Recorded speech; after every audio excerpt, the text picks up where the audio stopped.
shit.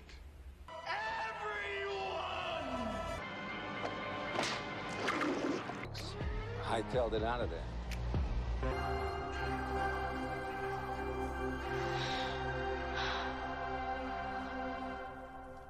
Are you crazy? Don't go between them! Go between them, are you crazy?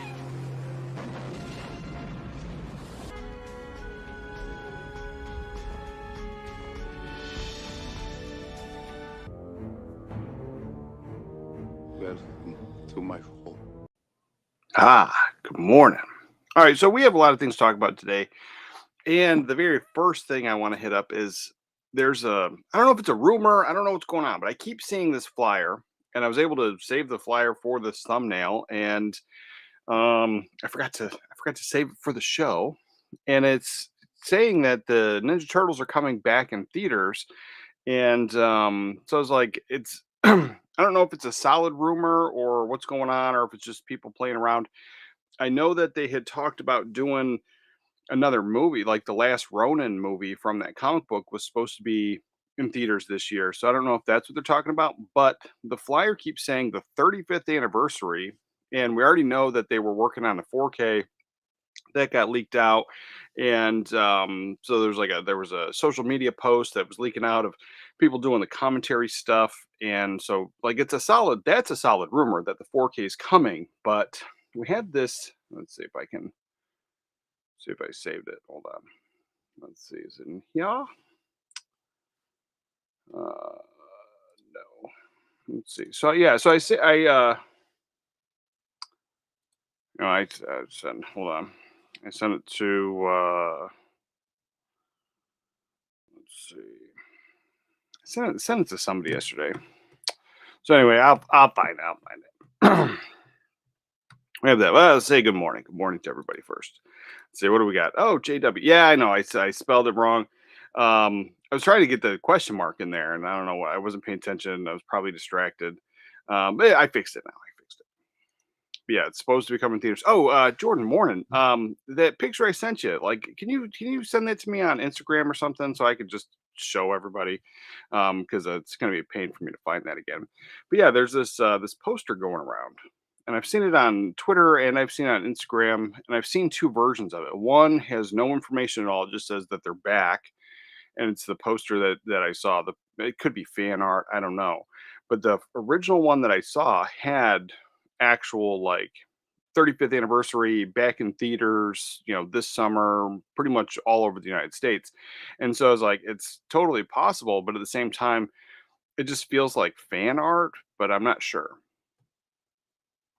Let's see. Oh, and and we did get the everyone this morning. I almost missed that. The Turtles news is confusing me. Let's get that. Good morning, everyone. Bring me everyone. What do you mean, everyone? Everyone. Yes. Let's see. And morning, Blue Corner. Must be Saturday once again. Yes, Saturday morning. Morning, Arthur. Morning, brother. And Robert. Good morning, brother. Good to see you here. Good morning. Glad to be here live today. Oh yes, yes. I'm glad you're here too, brother. Let's see. Video Pro. Good morning, 80s. Good news. Was hoping for a 4K of Fade to Black, and now Scream Factory is apparently making my wish come true, according to Dawn of the Discs. Yes, Dawn of the Discs is always great. Fade to Black. Yeah, we'll check that out. Yeah, looking forward to that. Oh, and now that you are here, I was like, I pretty much wait for you. Because there's a level of appreciation. I mean, everybody can appreciate this stuff, but I think you'll appreciate it more than most. So this is the newest addition to my video rental store promo merchandise memorabilia type stuff. Let's see, I got to step back a little bit. So this was something I had never seen before, but it is Return of the Jedi with the videotapes as if they were speeder bikes. So I think that's actually really, really cool. And this poster, it's got tape on it. It's definitely seen some wear and tear. So this is one that I'd probably have to go see if I couldn't get, sent off to the restorers and maybe get it linen backed. I mean, the edges are pretty gnarly. and it's kind of crusty. There's tape all over the back of it, which that doesn't bother me, but I've been told that it could ruin it eventually. But there is like right in the middle of like the words in the middle of it, there's a good piece of tape that's stuck there, and they can remove all that. It's just kind of pricey. So that was a cool thing. I never saw it. I had to grab it, and even if I leave it in that condition and put it in a frame, like I think it's still pretty cool. Let's see what do we got. Da-da-da-da-da. And Michael, good morning, everyone. Good morning. We already got the everyone this morning. Good morning, Michael. Good morning. And let's see. On my, that's very cool. Yeah, yeah, yeah. Oh my, yeah, yeah, yeah. Yeah, I saw it. I saw it. I never saw it before. I was like, I had to have it. It's one of those things like I feel that if you know, it's one of the few things that if I didn't grab it right then, I think I would never see it again. It's just one of those things that was just like there was a little bit of FOMO going on, but I've never seen it before. I don't think I'll ever see it again because a lot of this stuff was thrown away. I mean, sure, some of it was kept, but I remember when I worked at the video rental store, like our guy, he was the owner of the store was a dentist, and so this was like his side hustle. But we were just a bunch of kids that worked there. I think there was one adult, and she was like the basic kind of manager or whatever. But all the rest of us were kids, and like the most of the times the movie posters, like he had them in a box to sell, like the ones that didn't go up on the wall, and then nobody ever bought them, and so like we got to keep them, and I never saw anything like that. But like when they came off the wall, like the direction was to throw them in the trash, like so I was like I'm sure most of that stuff, I'm sure some people kept it, but most of that stuff probably ended up right in the trash. Yeah, so we got that. We got a lot of things to talk about, but yes, this let me check. Let's see. I'll just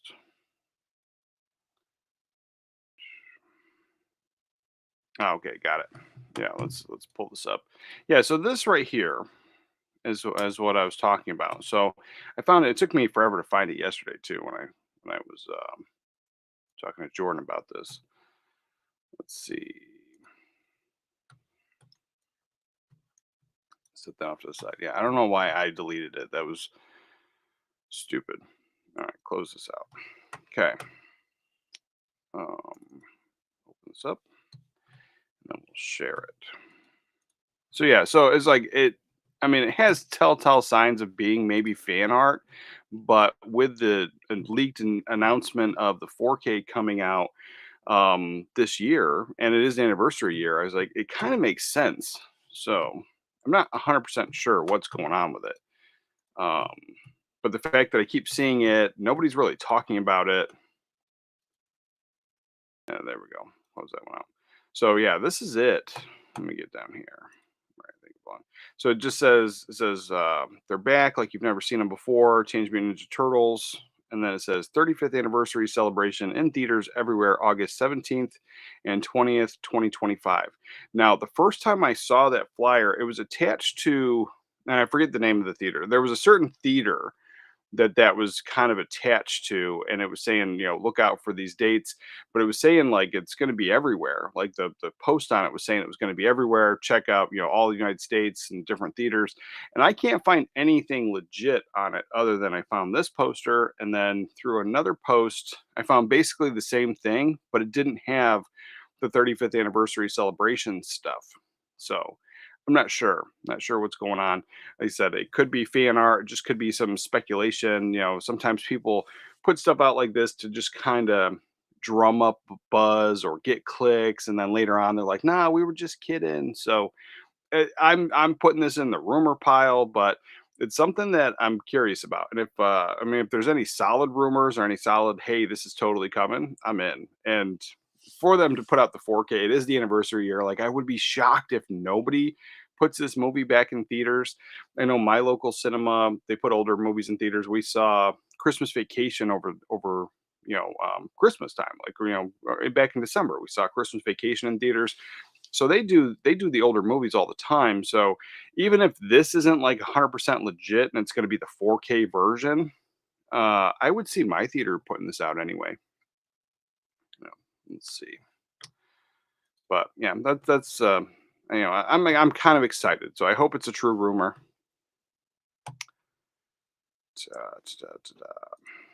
And Robert, good for you for getting that poster. I have so many, I still need to hang up. Yeah. Oh, believe me, that struggle is real. I was like, I have more posters than I have room on the wall. But yeah, and then also time of actually putting it in a frame. Oh, speaking of that, so all the time we get these big premium edition sets. They come with art cards and tchotchkes and all this stuff, and like many people, they like it. And then there's people that complain all the time, like, "What are you going to do with that?"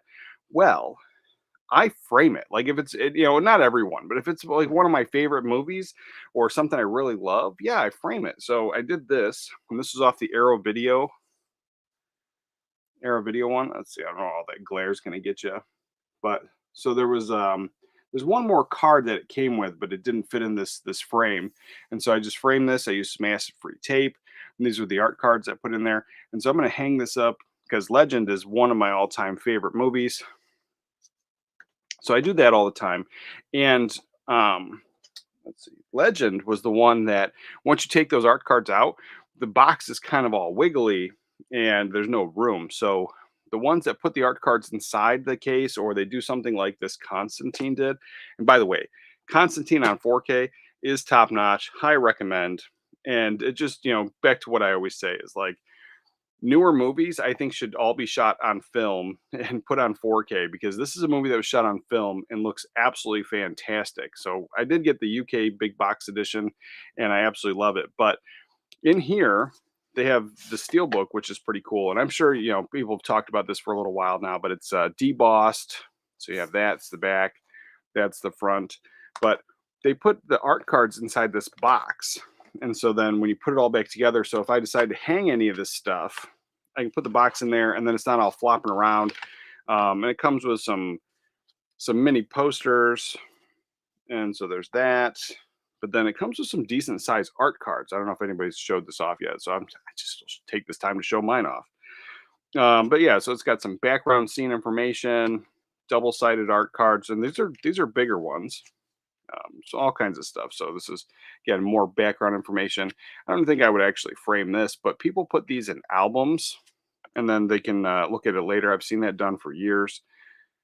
So there's just again more background information, behind the scenes, green screen stuff. But then they did these. Oh, they're sliding.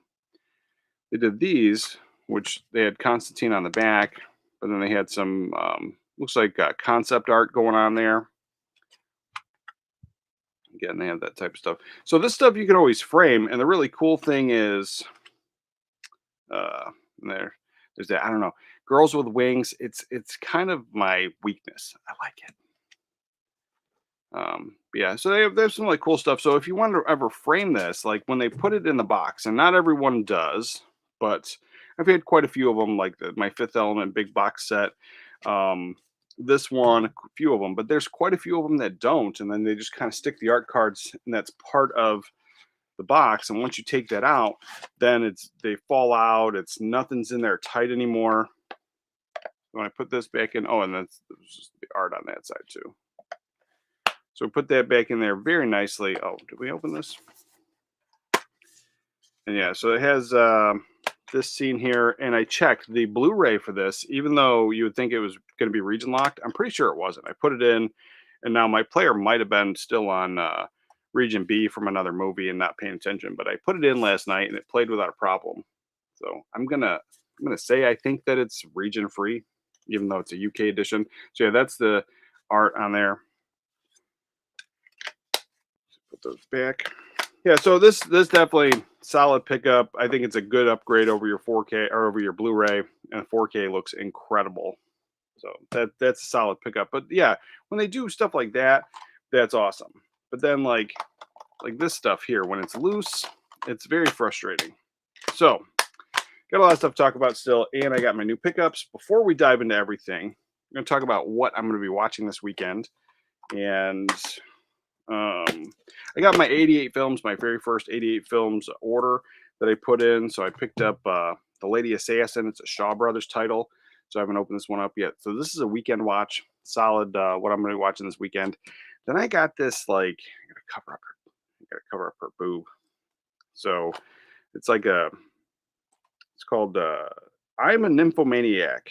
And so this is a erotica exploitation film, but the cover got me and the naked boob. I couldn't help it. I had to order it. And then I found out that it's like a hard to find film. So I was like, "Ah, I'll check it out." But this one I ordered, it came highly recommended. I've never seen it. The artwork is what, I wanted it because of the artwork. And then everybody said it was awesome. And, people were doing the reviews. And so then I never bothered to pick it up. I was like, I'll get it eventually. And then it kind of sold out for a little bit, but it came back in stock. And so I grabbed From Beyond. So looking forward to this one. The thing is, I don't know if it's a me movie, but everyone says it's awesome. So I'm gonna dive in. And then 88 Films does these slip covers over their boxes, which I don't hate. I don't mind it, but you are stuck with that big ugly banner. Where in the Constantine set, it was a sticker that I was able to peel off. So then you got this like nice box set. It's got some shiny in the lettering there. I don't know what the heck they call that, but really, really sharp there. And then this, the 4K. So if there's anything on the inside, yeah, this one does have all the art cards and posters and stuff. And again, I don't know if I would frame any of this stuff because it might not be a me movie, but having it on the inside, it's not going to be as big as some of the other ones, but then you don't have that issue of like once it comes out of the box, you're kind of screwed. Does this have reversible art? It does have reversible art. So yeah, I don't know if that would actually make me buy the film, but this definitely did.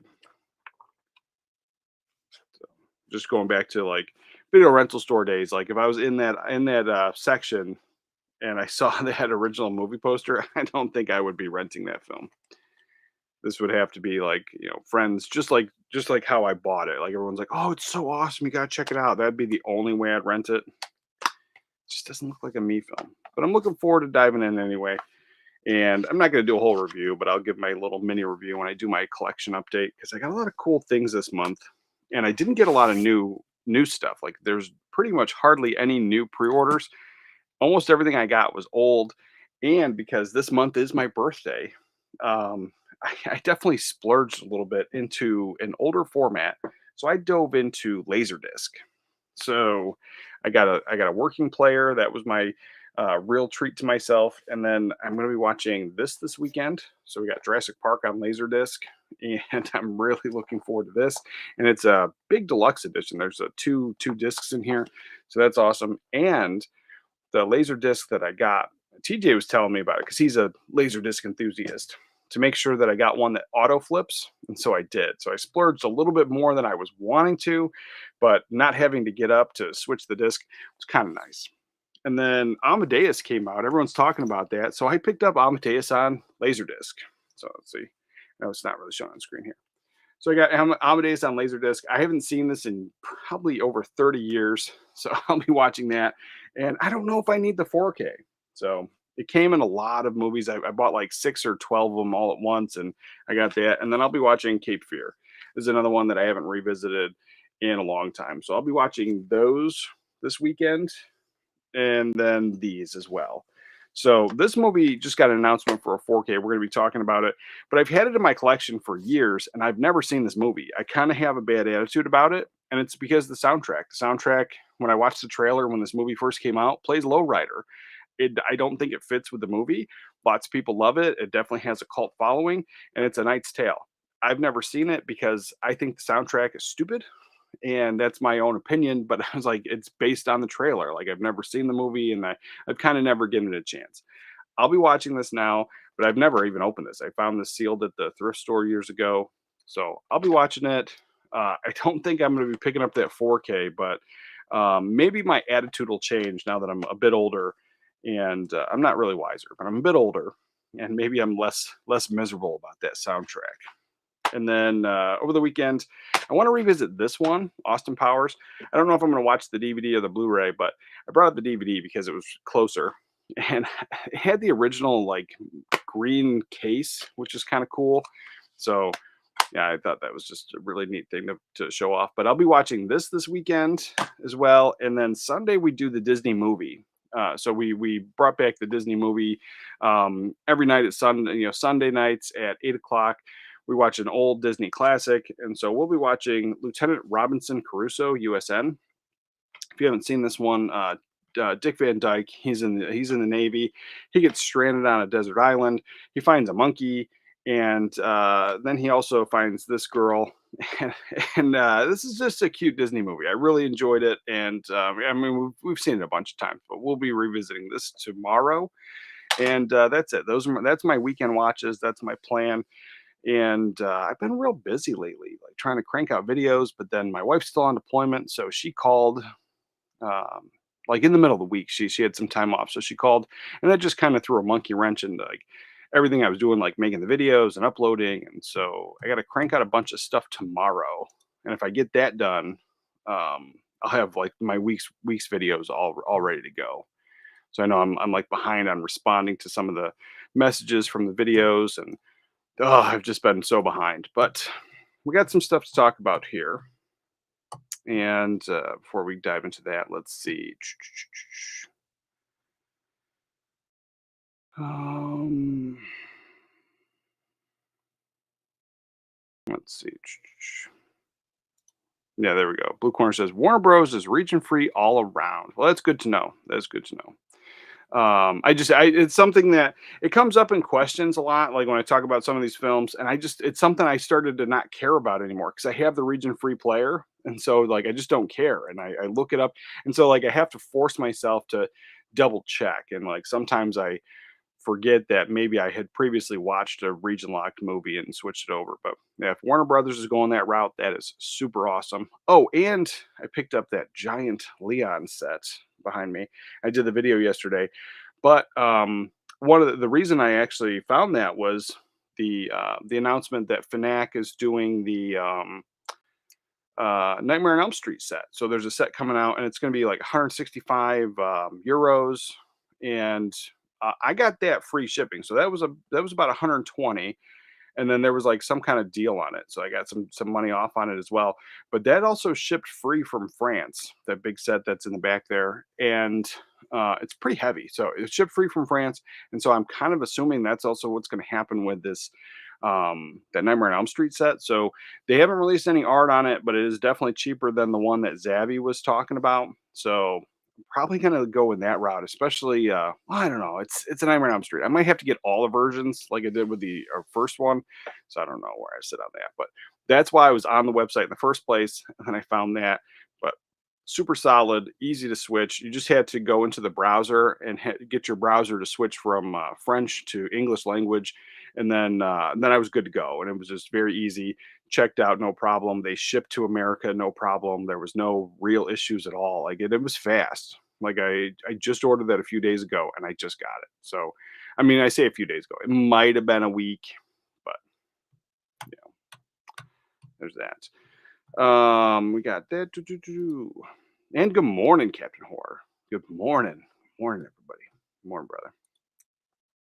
Quietly Games. I'm on the Paramount Presents 50% off hunt this month. Nice. Nice.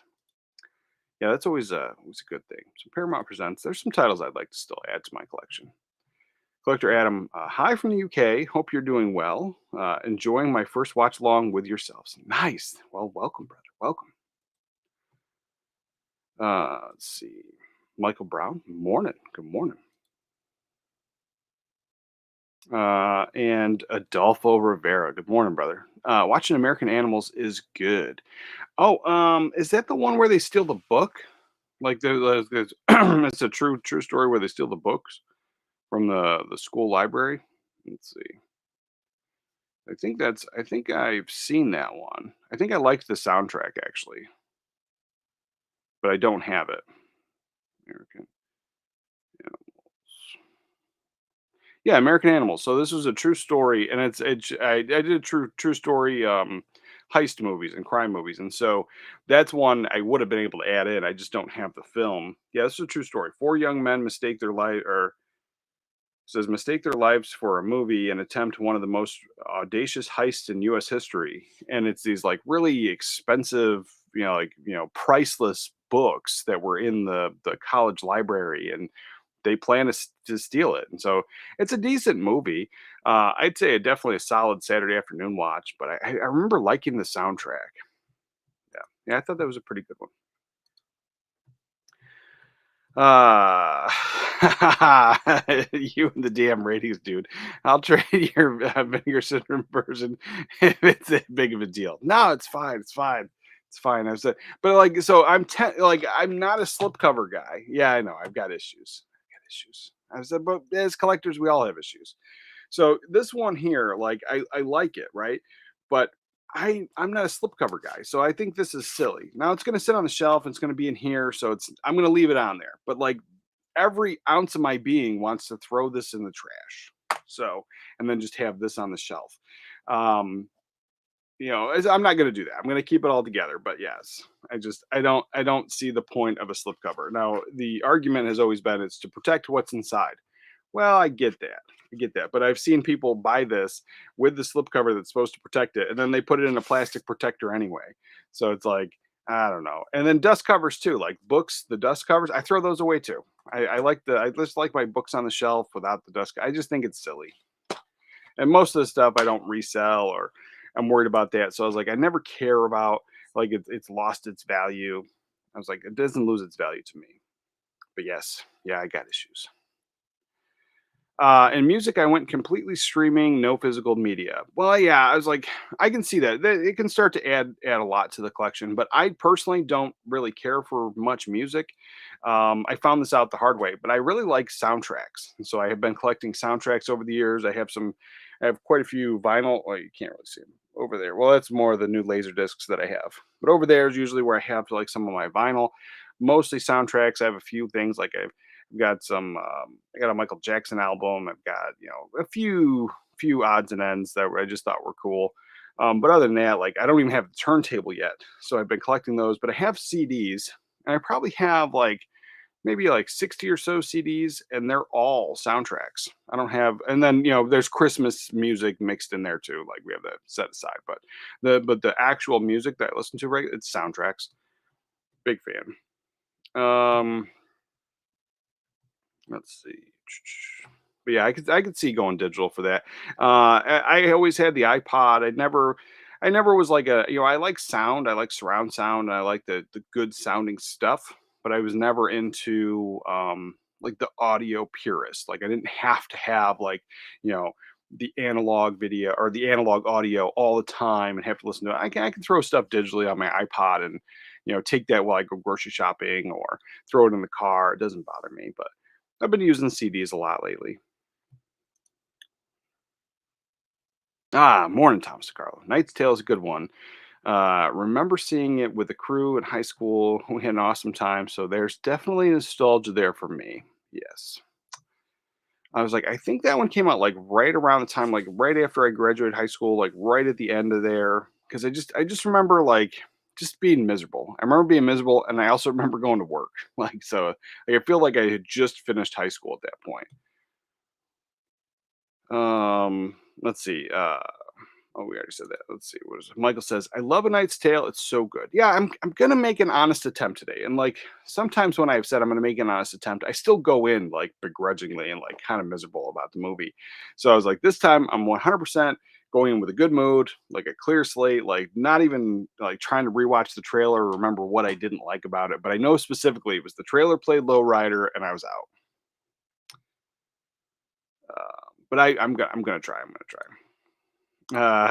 The wife calling, what a man, what a drag. Yeah, it was like, because like she's not a movie person, so it's like so there's that, and then she's over there and she's doing stuff that she really can't talk about, so there's that, and then like when she's not working, she sits in her room. It's like it's kind of like a dorm kind of thing. She sits in her room, watches TV, and then there's not a lot to talk about, and then it's like if I'm like, hey, I got to make a video, then it's like, oh, you don't love me, and it turns into a whole like, so yeah, it's like I love her, and I was like, I don't mind, but like if we were here, she'd be sitting on the sofa like this, like scrolling on her social media, and she doesn't even do social media. She just like looks for stuff. Like she doesn't post anything herself at all. So it's just like I love you, but come on, come on.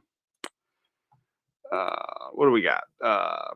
My first Laserdisc player was $1,200 when I bought it new. Wow. It was a Monster Sony with faux wood sides. Still don't know how I got the money for that back then. Yeah, I was like, that's pricey. Now I've just got into it. So I feel that it was extremely pricey, but I ended up going with a higher end unit. Like I got in, and I text TJ right away. I'm like, hey man, I'm looking at getting this player. I think I'm gonna pull the trigger. And it was, decently affordable price, like with like shipping and tax. It was still coming in like at like 150, $160 in that range, right? And so I was like, yeah, I think I'm gonna pull the trigger on this. And he's like, oh yeah, cool, man, cool. But does it have the auto flipper? Where it flips the sides out? And I was like, oh no. And so that uh, so I ended up splurging quite a bit. But I got a solid player. It works flawlessly. I don't know if how often it was used. It came to me, it was in mint condition, and it perfect. Like it works as of, I would assume, brand new. Like everything, when you get older gear and older equipment, sometimes like it works a little bit slower. Maybe the grease on the gears and the parts that move are kind of all dried out, and you kind of hear that. This one here feels like it's solid. So I'm super stoked. I've already watched a bunch of laser discs, and I'm kind of hooked. Kind of hooked. There's definitely like a little bit of enthusiast coming out in me. Um, like obviously I'm still gonna buy 4Ks and do all that. And I joked about the Amadeus thing, but I was like, I knew Amadeus wasn't really a day one for me, but now that I have the Laserdisc, it might not even be a year one for me. What do we got? I watched A Knight's Tale in school and I loved it. Can't wait. Yeah, I'm gonna give it an honest go. Honest go. Uh, Rye Banter. I just started watching your videos this week, or a week ago, and thank you for all the 4K help. Well, thank you for tuning in. Thank you for being here. Uh, 4K cinema. Make sure you zoom in on your picture settings if you're watching Laserdisc on a 4K TV to the proper ratio on the widescreen editions. If it's a CRT, no worries. Oh yeah, I have a CRT TV right here.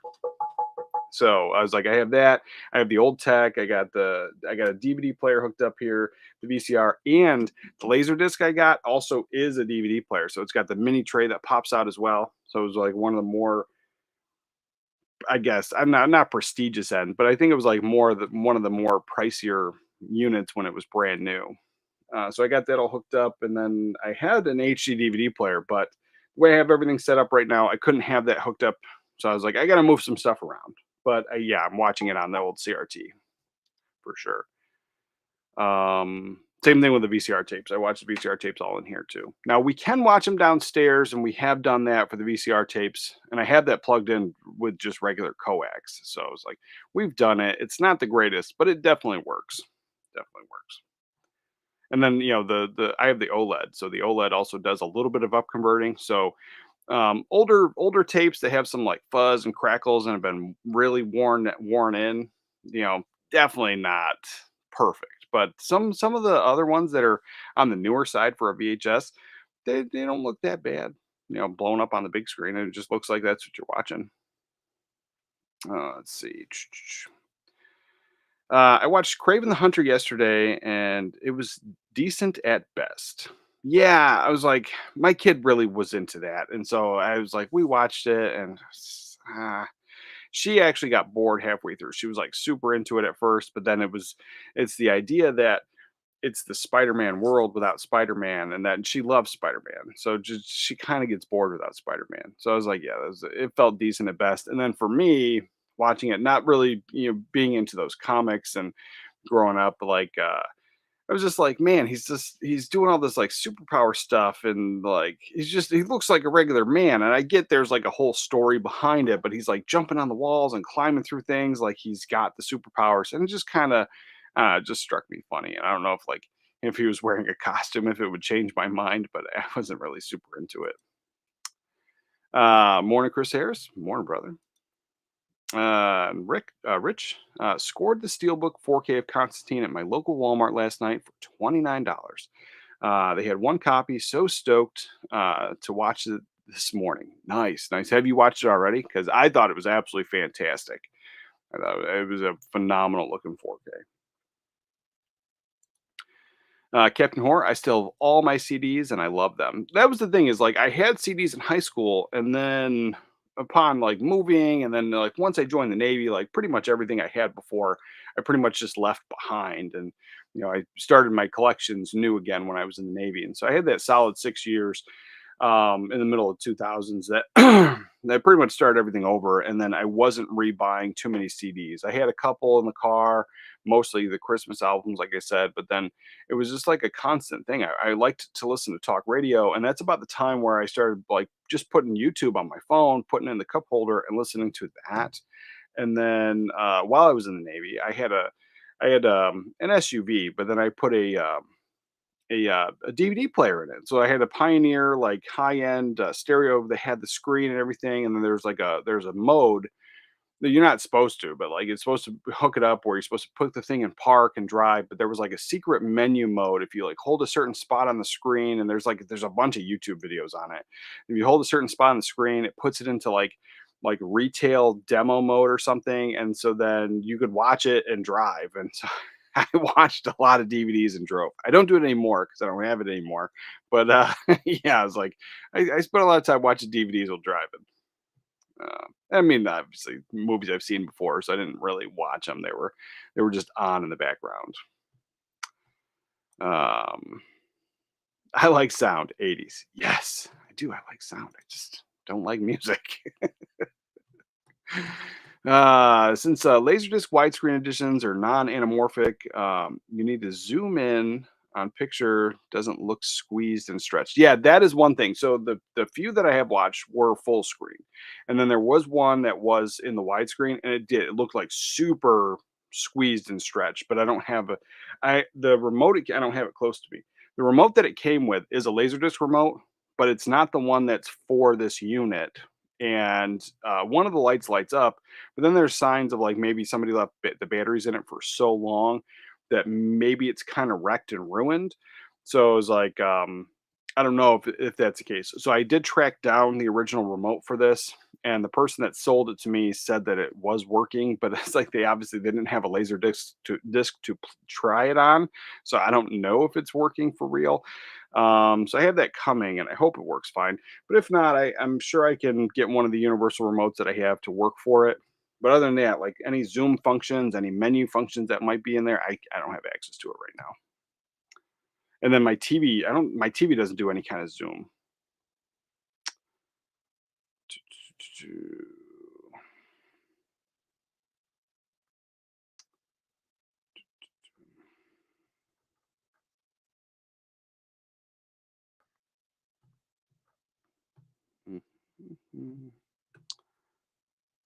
Let's see. I still buy CDs too, and I rip them to my hard drive. Um, then at least I still have them if the hard drive rips out. Yeah, that's always a good thing. I was like, and it's much easier to rip a CD to a hard drive than do the movies. I mean, the movies are fine, but it's quicker to rip a CD. And morning, Brent Madison. Morning, brother. Good morning. Not sure if you're a fan. Watch the 4K Criterion Godzilla versus Biolante. No, I am a fan. I got to get that one last night, and it was a fun watch. The 4K restoration was really great.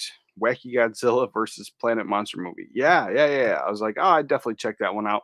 I wasn't in a rush to get it. Like I said, I don't know if you tuned in earlier or not, but I didn't get a lot of the pre-orders and a lot of the new stuff this month. I actually went through. I bought a bunch of laser discs. I got a laser disc player. I got a bunch of old stuff coming in. I got more CEDs. I made that CED video. I got more CEDs, and I have a player coming today that it seems like they couldn't get it to work, but from what I understand and what it looks like, it might just be the belts. And so I was like, I can replace it. It works just like a turntable. So I was like, it seems like it's something I can replace if I can get the right size belt. And if that's the case, then I'll have a working CED player and be able to watch all those CEDs as well. So that's kind of what I was into. I grabbed a couple more things that I didn't have. I bid on a bunch of stuff last week. And so I pretty much moved my entire movie budget to that. And it was just getting a whole bunch of old stuff pretty much because it's my birthday month. And so I was like, I was like, I have a few new things. I got the Constantine 4K. I got this 88 films order. Is there anything else over here?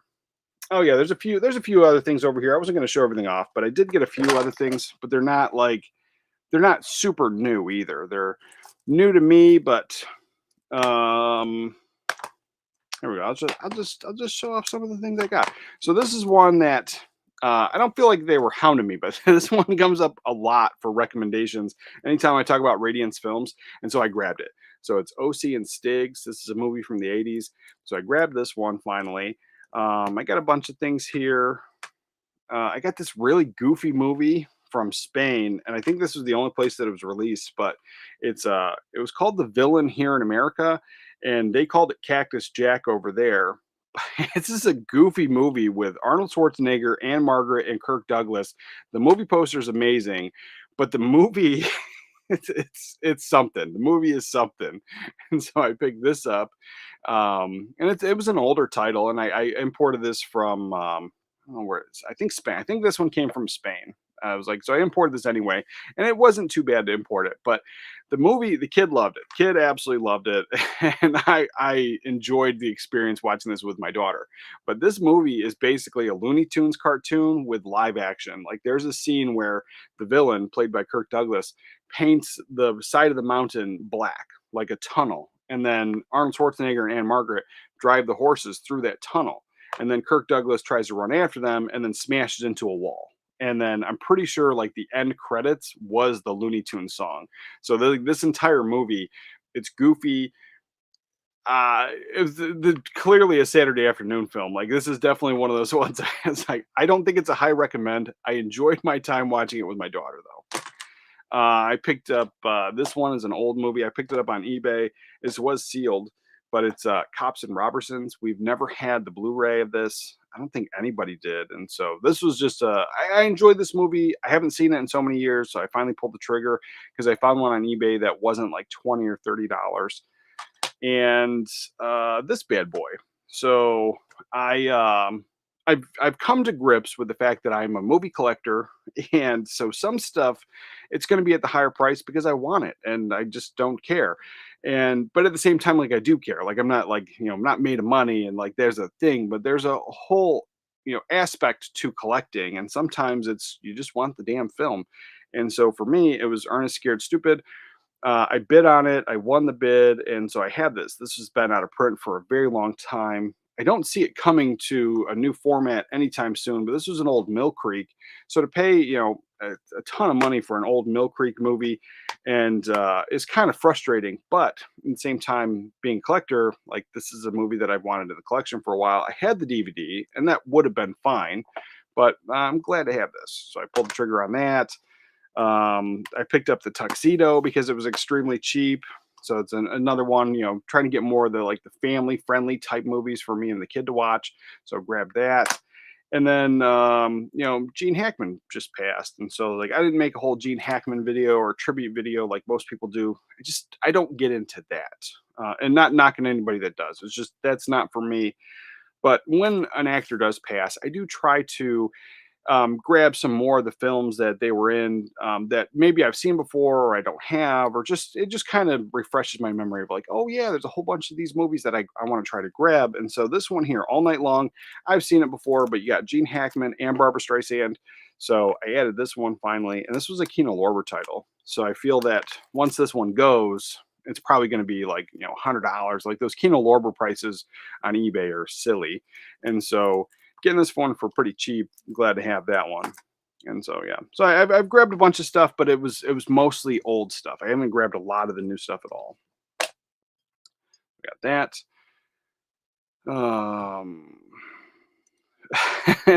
You need an eBay blocker extension installed. Yeah, I probably just need to sign out because I'm horrible with passwords. So that's all I need to do: sign out, and then I won't get in.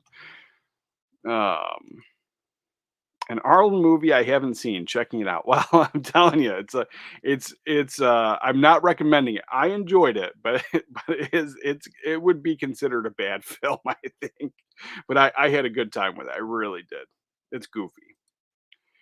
JJ the Collector, morning, brother. I want the Christmas Ernest on Blu-ray. Yes, that one. I have the DVD, and I'm sure that I don't think that one ever did. And if it did, it might have been part of like a three pack, like a multi pack. Because that's just kind of my vague memory. There was a couple Ernest films that were in that three pack, but as far as a standalone Blu-ray, I think we only ever got this one. Ernest Goes to Camp, and then maybe the jail one. I was like, I think there was only just a couple. I don't think Saves Christmas ever was, because I also think Saves Christmas is a Touchstone film, which is probably the reason. Yeah. Awesome movie. I have Scared Stupid and Goes to Jail on Blu-ray. Okay, there we go. Would love to get Saves Christmas on Blu-ray. Yes. Oh yeah, that would definitely be. It's not. I wish. Yeah. Yeah, for sure. And Andy Morgan, morning. Good morning, everyone. I work on Saturdays, and so looking forward to this stream to help my morning move forward. Thank you. Oh, well, thanks for being here. Thanks for being here. All right, so then we got that. We got a lot of stuff to talk about still. So we talked about the rumor. So yeah, Turtles might be coming to theaters. It might not be, but either way, this is the anniversary year. So I am suspecting if it's not like a major thing, that some smaller theaters might be putting it out anyway. Because I know, like I said, like I know my local theater, and it's a Regal. It's not like a small cinema. It's a Regal cinema. They're always putting old movies in theaters, and so I would be shocked if we don't get Turtles anywhere in theaters throughout this year.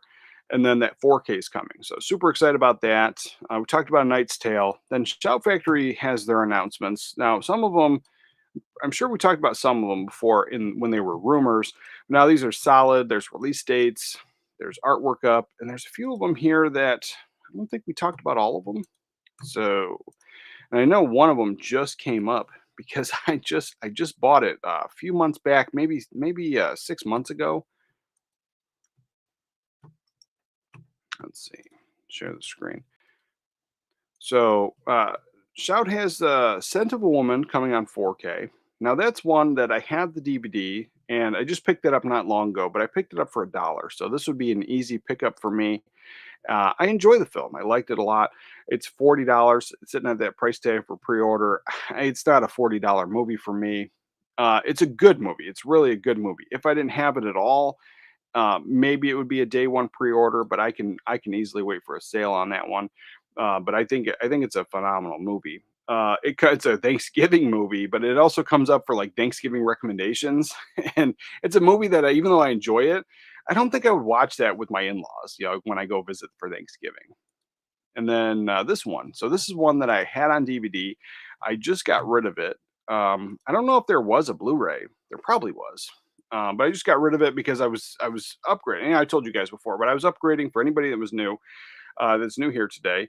I was upgrading my DVDs, and pretty much every time I'd upgrade the DVD to a Blu-ray, and even at like not the couple dollars, $5, $6 here, like we're talking like the $20, $25 price range I'm paying for a Blu-ray, and then a 4K would get announced within that time period. Like sometimes before the movie even got shipped out, like it's in shipping and it still hasn't been delivered, and like they're like, oh hey, guess what? It's getting a 4K. So I got rid of like close to 500 DVDs. I have like about 60 left, and most of those are ones that have never ever been on Blu-ray, and so that's the highest format they've been on. So this is one of the ones I got rid of. I'll be picking this one up for sure. Sky Captains of the World Tomorrow is something that I liked it. I liked it a lot. It didn't get a yearly revisit, but because I don't have it in the collection, it's an easy day one pickup. And when does this one come out? And I like that, I like the aesthetic of the art. It works with the 4K there. I think like a Blu-ray case would throw that off. And this one comes out in May. So yeah, again, hard pressed to spend the $40, but if you buy directly through Shout, you get the discounts. So you can sign up for the Shout membership. And so like as you buy stuff and you sign into your membership, you earn points, and you can take the points off at your discretion. I don't know if they expire because I use them all pretty quickly. But you can use them at your discretion. You can save some money on some movies. Arrow Video does the same thing. There's a few companies that do it, but that's why I order directly through Shout. if you get it through other means, like if you get it through Amazon, you don't have to pay for it up front. They charge you when it ships, and then also it's going to be at a discount. So like it's $40 here, but if it goes cheaper at any point from the time that you pre-order to the time it ships, you'll get that refund back. So that's a benefit. But then you can order through like Diabolic DVD, Orbit DVD, the Movie Room. You'll be able to order through there, and it seems like anybody that orders that way tends to get their films a little bit sooner than everybody else. Even before Shout Factory and Arrow Video, I've noticed that I'm still waiting on my orders, and there's tons of people going, "Hey, look what I got!" Like Deep Blue Sea, I'm still waiting for mine to ship. So benefits there. So I don't know. The $40 price tag I think is a little high. I don't want to spend that, and so I was like, I'm going to wait on it a little bit. I'd like to get it day one, but for me, this is like a $35 movie tops. $40 is a little much, even with the discounts that I might have saved up in my points. Frustrating. I'm not liking these higher prices at all. And then this one here, what lies beneath? This is the one I just picked up on Blu-ray. Now, I like the movie. I think it's great. You have let's see, make this bigger. So I like this movie. You got Michelle Pfeiffer. You got Harrison Ford. I think it's a good movie, and I'm not going to be upgrading. I don't need the 4K. I think my Blu-ray's fine. And I picked it up for like $5. I picked it up maybe 6 months ago, so I didn't have it in the collection before. I had seen it before, but yeah, this is one I'm not going to double dip on. But if you don't have the film, I do. I think it's a high recommend. It's a really good tale, but it's also one of those ones like once you know the ending, maybe you don't need to revisit it. So, but I think it's an excellent film. And then there's that infamous bathtub scene where she's in the bathtub and she's kind of paralyzed. She can't get out. She's drowning. She's going to drown. They parodied that in one of the scary movies with I think Anna Faris did the bit.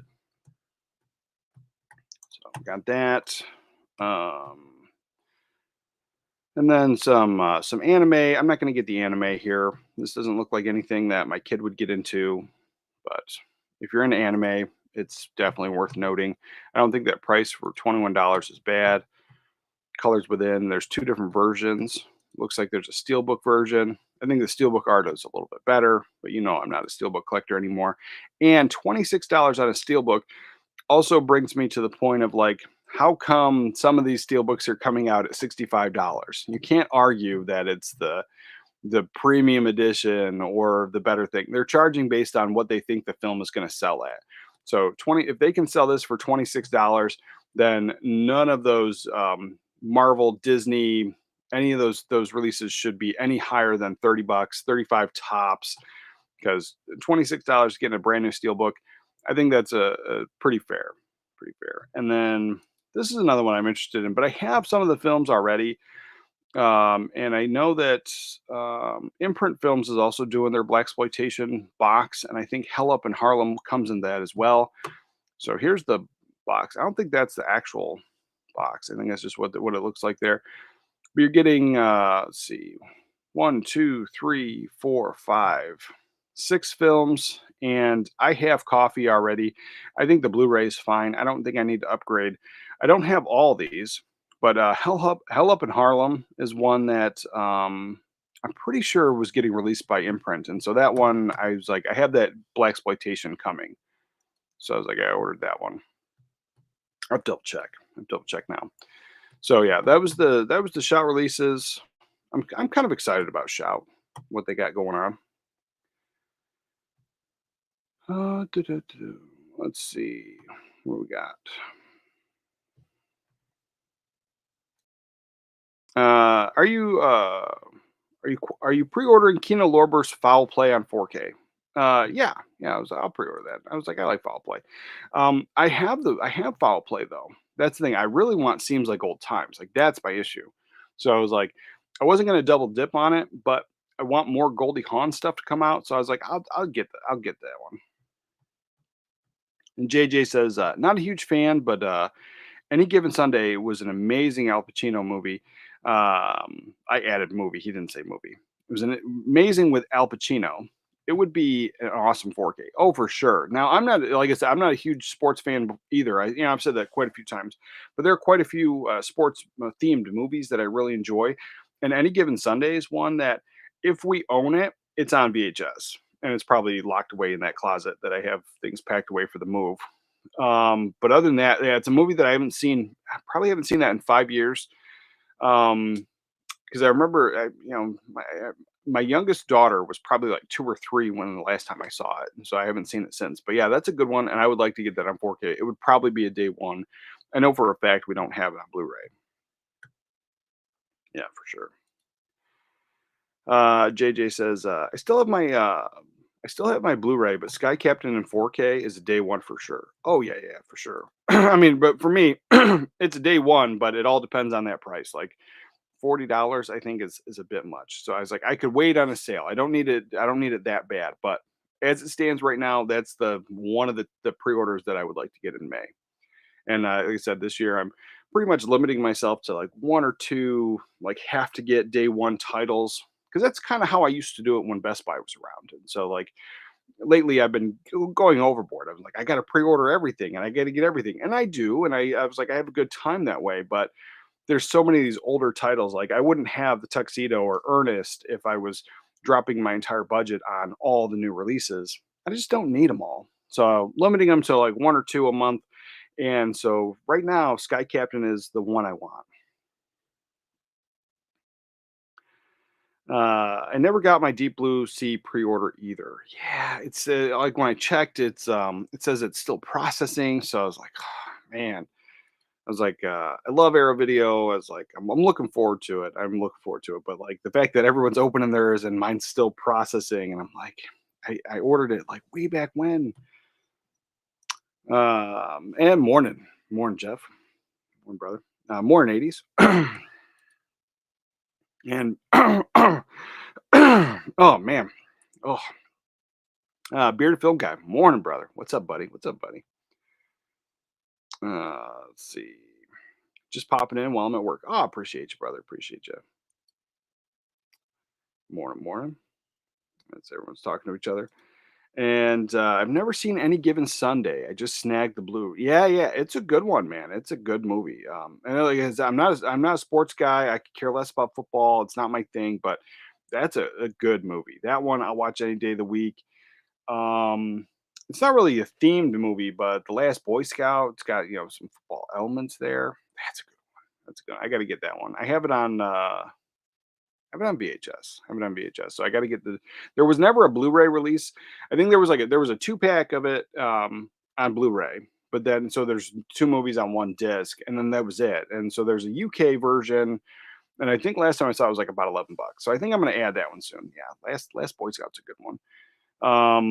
And then there's that one with Mark Wahlberg. It's a true story where he goes to play for the Eagles, but he's like past his prime. Like guys in their 30s don't usually go play football right away, and so like yeah, I like that one. That one I have on Blu-ray. So yeah, there's a few football themed movies I get into. Overboard and Bird on a Wire are way overdue for a 4K transfer. Yes, and actually, you say that. So I did pick up. I have Bird on a Wire on Blu-ray, and I love that movie. But I did just pick up the Laserdisc, and it wasn't on purpose. Like I bought there was like a lot of 12 of them. There was like 1 or 2 titles that I really wanted, and Bird on a Wire was in there. But I did just pick this up. This is an older release, and I wasn't going to talk about it, but since you mentioned it. It's Overboard. So I had this Blu-ray for years, and I think it's okay. I think it's a decent looking Blu-ray. But then I got suckered into this one. I came across it. I didn't realize it came out years ago, and so I found this on eBay, and I thought it was a good price. Like I did not overpay for this. But what sucked me in is it says now scanned in 2K for the first time ever. But this one just came out just a few years ago, and this was like the original Blu-ray from years ago. So this is the Severin films, and I'm looking at them side by side. And I mean, unless I had 2 TVs and both of these playing, and I could really eyeball it, I'm saying they're the same. I think they look the same. And so this one here, I got duped on the now scanned in 2K for the first time ever, thinking that this might have might have been a good improvement over this original Blu-ray, because there are some films that are like that. There's an older version. I think it was like one of the first versions of Tommy Boy maybe wasn't as good as the newer version. Like, that was one of the films I have that the original Blu-ray was okay, and then the new Blu-ray off the new technology was like amazing. And so I thought I was going to get that same experience with this, and I didn't. So with a 4K scan, you might get some enhanced colors, I think, with HDR or Dolby Vision, but reality is, I think this scan is pretty much top notch. And any 4K after this is probably going to be a very slight uptick. I think it's a pretty solid film, and there's definitely some flaws. And like when you watch in the beginning, there's it seems like some overexposure scenes. And like, I'm not a filmmaker, so I was like, I don't know all the technical terms, but the beginning seems a little bit blown out. And there's like in the very opening scene, like the first frame, as they're on the ocean, there's almost like a hex pattern, like maybe not hex, but it seems like there's like lines in it, and you can see that on both versions. And so, like, I don't know if that would get cleaned up in a 4K, but I would like for a new restoration, sure. But I did buy this one, and after I bought it, I felt a little duped because it says now scanned in 2K for the first time ever. I'm fairly certain this was scanned in 2K too. Let's see, what do we got? Ah, yes, Thomas DeCarlo, Invincible. Yes, I like that one. Ribinator, would it be better to buy both Conan movies separately or buy the box? I bought them separately. I don't know. I mean, it's one of those things. It's to each your own. You're talking about the Arrow video box. I like having them in the separate boxes. So I have them. You can see them. They're right there. And I like the separate boxes for the movies, but it wouldn't be a big deal. It's a nice space saver, a little bit bigger box, but it doesn't take up as much room. Both films in there, they're still on separate. Still in separate cases, and it doesn't change how you watch the film. It's just how it sits on your shelf. So I preferred the separate. And that's what I wanted originally, but that's also how I ended up getting them. So I was trying to get the 4Ks, and I think the Blu-ray probably would have been fine realistically. But I was trying to get the 4Ks, and I kind of forgot about it. Like, everyone talked about it. I was super excited. January came. I was like, "Oh yeah, I got time." And then all of a sudden they were sold out, completely sold out. So then I eventually got one towards the like fall time. I finally got one. I found one on eBay that I thought it was more expensive than if I had got it brand new, but it wasn't double the price like every other one that was being charged. And so I paid a little bit more for it, but not a ton more. And then so I got that one on 4K, and then the other one, the sequel, Destroyer, I got on Blu-ray when Arrow Video did their 50% off sale or whatever sale they were doing. So I got a heck of a deal, and it was the Blu-ray version. And I think it looks great. I think the Blu-ray looks fine. It's still from that same restoration and that same transfer, and so it's a slight uptick between the 4K and the Blu-ray at that point. I think the Blu-ray was fine. So I ended up getting them because I bought them at two different times, and there's that. But that was my original thought always, was to get each one individually, and it's just because I like the way they sit on the shelf. It's just my own personal opinion. Captain Horror. Oh, thanks, brother. Let's see. Let's see. No, I missed up. Let's see. It skipped. I was reading somebody else's thing, and I clicked on yours because it skipped. So the thanks, brother. It was something else. Captain Horror says, I'd love to see a show of hands. How many people are actually drinking coffee with 80s during the stream? I know I am. Don't forget to hit the like button. Oh, so that's why I saw hit the like button. So yeah, thanks, brother. Thanks. Appreciate that. Yes, and you can join the mug club. You don't have to. You can drink out of your own mug. But we always have the merch link is always pinned in the chat below. So all the stuff that I'm always wearing, and you can get your mugs here. Join the mug club and have a cup of coffee every Saturday morning. Let's see. I drink tea. Yeah, it's like I drink tea once in a while, but Saturday mornings, that's my coffee day. Wahlberg in Invincible. Yes. Yeah, I like that one. Nice, nice. I drink whiskey. Yeah, I was like, I think you're at nighttime over there, but yeah, whiskey's not bad. It's just it's not my morning drink. Not my morning drink at all.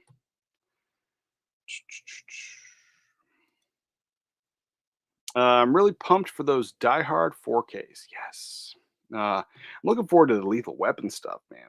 Lethal Weapon stuff. Oh, I can't wait for it. But yeah, I was like, pretty much any movie. I want all the movies to be put out on 4K. I've said this before. It's for me. It's about restoration. It's about preservation. It's about a new audience or new generation finding these movies. It's just I don't need every movie on 4K. And like I said, like with Overboard, this is pretty much fine. And so I felt duped into buying this. Now I'm a package guy and I like the art better on here, so I'm glad to have this. And I'll be getting rid of this soon enough.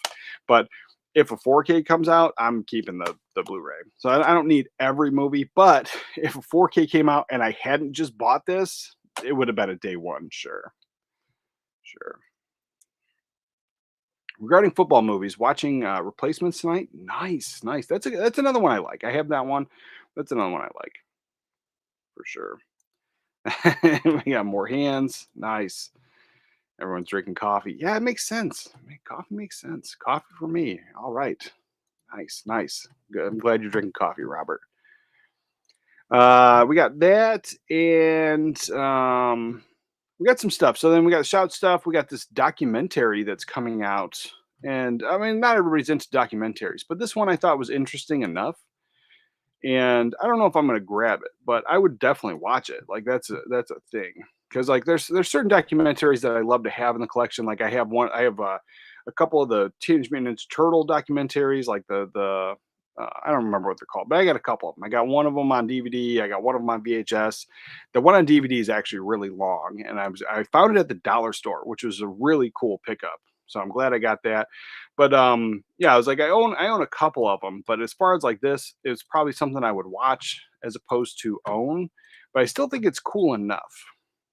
It's just I don't think like I don't think I would have the rewatchability on it. I think like I'd watch it the one time and that would be it. But it's called American Expendables: The Films of North American Pictures. And as you read it, it says the description is award-winning documentary celebrates some of the unsung actors or unsung action stars of the late 80s and early 90s in North America, pictures catalog, and it just goes on a little bit more detail. So I think that the cover's pretty sharp. There's a little bit of a trailer here for you. And I think the artwork is fun enough. But again, like, how often would I watch this? So it's something I would like to watch. I just don't know if I need to own it. And because growing up with all those films, like I might love it enough. I might want to rewatch it. So it also depends on when it the price when it comes out. But it's one I'm interested in for sure. Got that, and this one seemed fun. I like the artwork on it. It might be another one that's not for me, but I'm glad that they're preserving these films, and I do like the movie poster. So this is one of those few that I would grab the movie poster of. Because actually I got, and I'm not gonna pull them out because they're the full one sheets, like the full like the 27 whatever they are, whatever big giant posters. So I got one that's like it looks like a little bit of a porny movie. Like there's like a hot chick on the cover. It definitely has that vibe. It's not like a triple X movie, but it just has a vibe of like a sex type movie. But then the other one, I got this Goldie Hawn one, but the movie it's free on Prime. So I tried watching it and it was boring. Like I was getting so bored with it. But the movie poster is fantastic and it's original painted art. And you got Goldie Hawn on the cover. Oh, maybe I can pull it up. Let's see. I can pull it. I'll show you because I was like, I don't want to open it because I was like, those older because it's an original movie poster. And the more times you open it, like the folds can get ripped and torn, especially in the center, get little holes in them. And so I was like, I'd like to get it framed before I rip it. So, but I'll also see what is this movie? Oh, it's not it. I'll show you because it's fantastic. It takes up a good portion of the floor behind me. Let's see. Yeah, so I just got that. Oh, so this is the one that I feel is kind of porny. It's it's called it's called Pinup Playmates. That's the one. And but it also has a change in there's a change in the title. So the other title doesn't feel so porny, but the movie poster still looks that way. This other one is called Lovers and Liars. So that's I'll show you that. Let's see. I can pull it up here. Lovers, Liars. So I picked this movie poster up, but the but the movie, I tried watching it and, oh man, I was getting bored with it. And also the what's on Prime looks like a VHS rip. So I grabbed this movie poster because I thought it was absolutely fantastic. And I was like, well, that's a movie I've never seen before. And there looks like a whole lot of fun from the movie poster, and I don't know if I even got 10 minutes into it before I like wasn't paying attention anymore. And I was working here, I was editing a video and I had it playing on the iPad. So that might have been a thing that because it was more distracted, but yeah, I couldn't get into it. But yeah, I picked this up, original movie poster, and I think I got it for like yeah, 10 bucks. I paid 10 bucks for it. And so I think the art is sharp. And so this next movie I'm going to talk about, again, like it looks like it's not a me movie, but it's also a movie poster that I would hang up on the wall. So I got that one, and then uh, let's see, and then this one here. Let's see, pin up, pin up. Let's see. Let's see.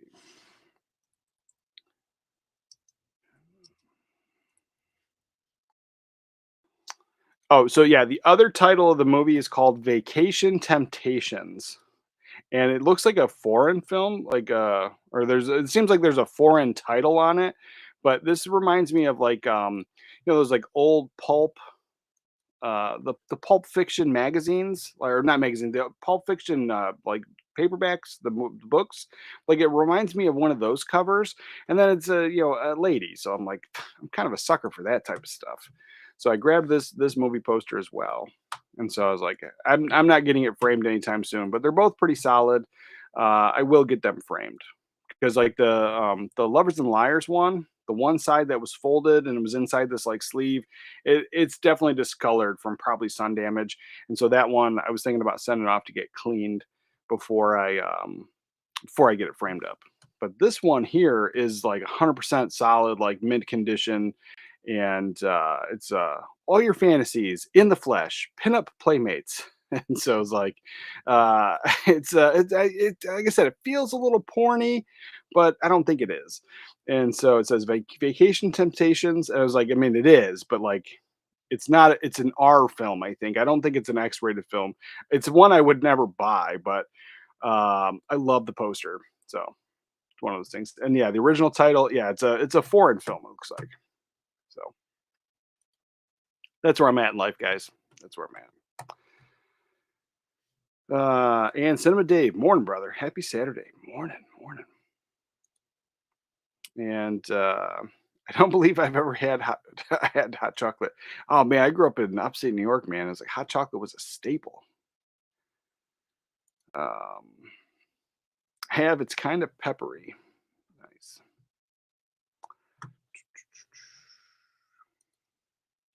And someone said hi to Jamie. I don't see Jamie, but hello, hello.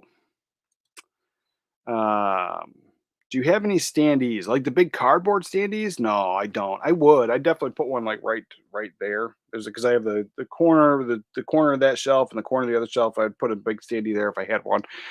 So I would get one, but I have a Star Wars like it was like a video rental store. It was either to go on a window, so it's double sided, or you can put it in an acrylic standee. So I did that. That's as close as I have. But like those big cardboard standees, nah. I would definitely get them. I would definitely get them. I am trying to get like it's more on the pricey side, but anything to do with Adventures in Babysitting. Love the movie. It's a childhood favorite, and so I saw somebody, and I don't know who it was, but there was a guy who was talking about his movies, and he went into this closet, and hanging from the closet was like an old mobile, it was hanging, and it was for Adventures in Babysitting, and so it had the Adventures in Babysitting stuff, but then it had the kids hanging off of the string, dangling, and so it was something that would hang up in the video rental store, and I was like, that is really cool. So like something like that would be awesome. I'd love to get more of the video rental store memorabilia like that. And then anything to do with Adventures in Babysitting. So right now I'm trying to get this. It's like it's narrow, And so I was like, I don't remember the actual like term, what kind of sheet it is, but it's basically going to cover the whole door.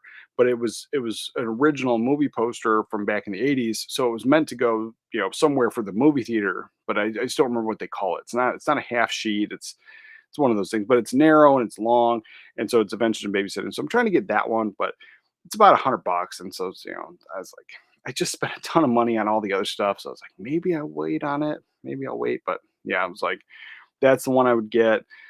There's not too many of like the old original like cardboard stuff that I would get. If I did pick up a standee, it would probably be either new old stock where it was just never opened and it was all pretty much in mint condition. Because like a lot of the stuff you see, like people are asking like $1,000 for, like the Batman cardboard one. It's like all banged up and beat up and held together with tape. So I was like, I wouldn't want to do that. But they sell new standees, so I would gladly put up something behind me. Let's see.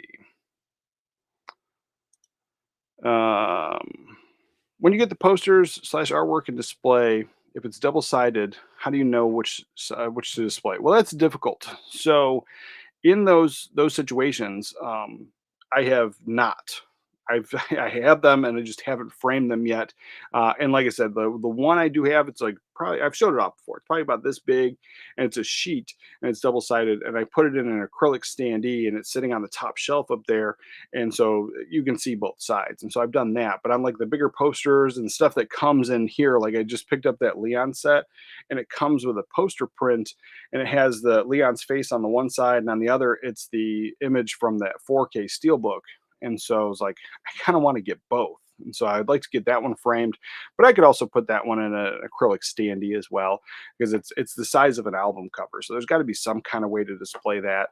But if not, I was like, I would do the steelbook side. I think that one's better. And then I have his face on display. So I was like, it's one of those things. But for like older artwork, older posters, any of the stuff that comes in these like premium edition sets that they're double sided, I would, if I were to like, make the decision of like, I really have to have this framed up, I would probably go to the old original artwork if I didn't have that already. But like the Arrow Video Legend, it's a double-sided poster. It has the original artwork on one side, but then it has this new modern artwork. I like that new modern artwork, and I just want both posters. But I do have Legend, the original movie print. It's like 11 by 17, and I have it signed by Tim Curry. So I was like, I already have it. So I was like, I would probably just get that newer version framed, that side framed up. So I mean, it's all over the place for me, I guess. A little bit all over the place.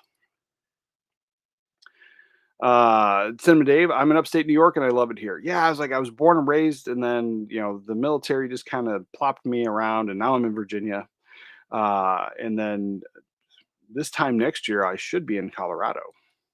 So. Romancing the Stone needs a 4K transfer. Oh yeah, that's a fun one. I really enjoy it. Now I have both of them. I have Romancing the Stone and whatever the follow up one was, the Jewel of the Nile. So Jewel of the Nile, and I like them both. But the first one I think is just way more fun. It's more about treasure. Like the other one has like some political stuff going on, and it's a little bit more of a message type film. Even though it has some fun with it, I think the first one's top notch for sure. Yeah, that would be a day one. It easily makes my top 100 favorite films. That would be a day one purchase, easy day. Malcolm, morning. I had Subway posters on my wall as a youth, and they were huge. One was Pulp Fiction, and the other was Fight Club. Oh, those are awesome. Those are super awesome.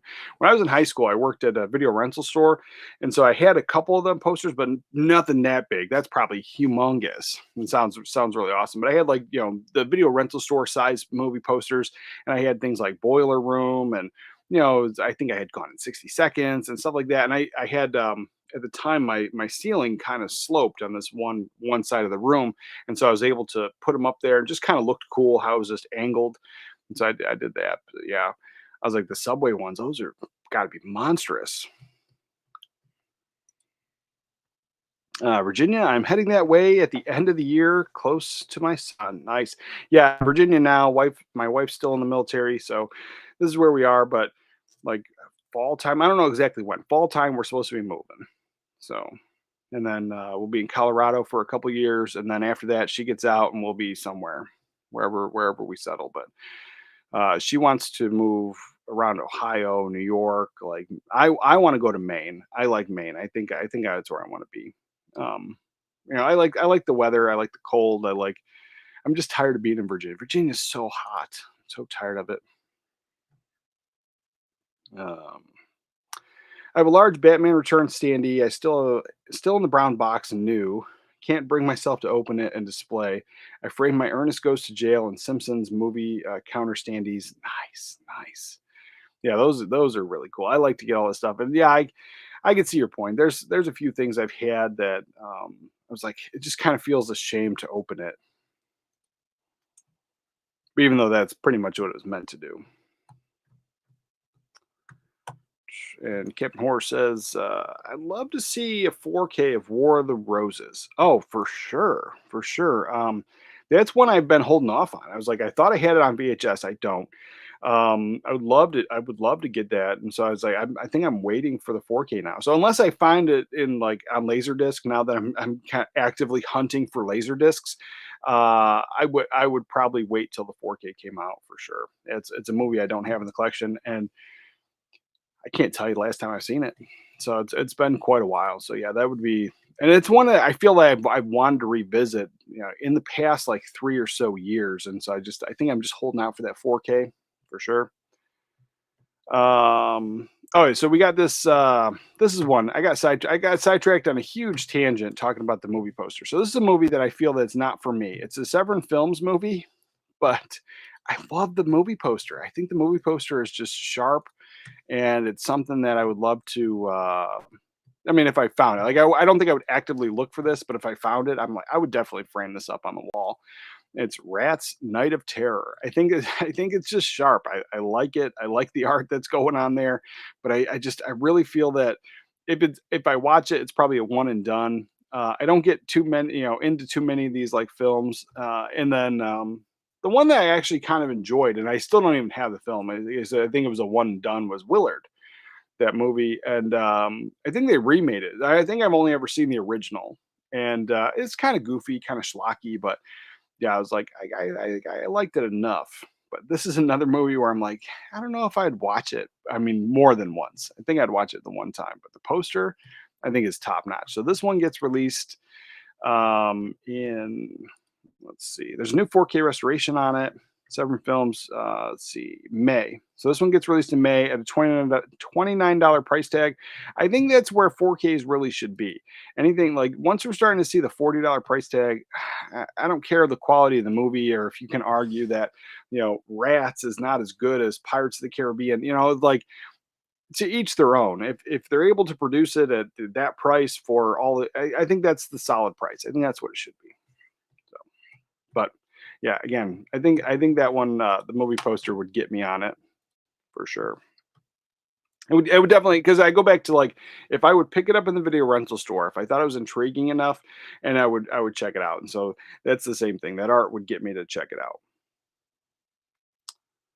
And then Severin's also putting out this movie, Hell of the Living Dead.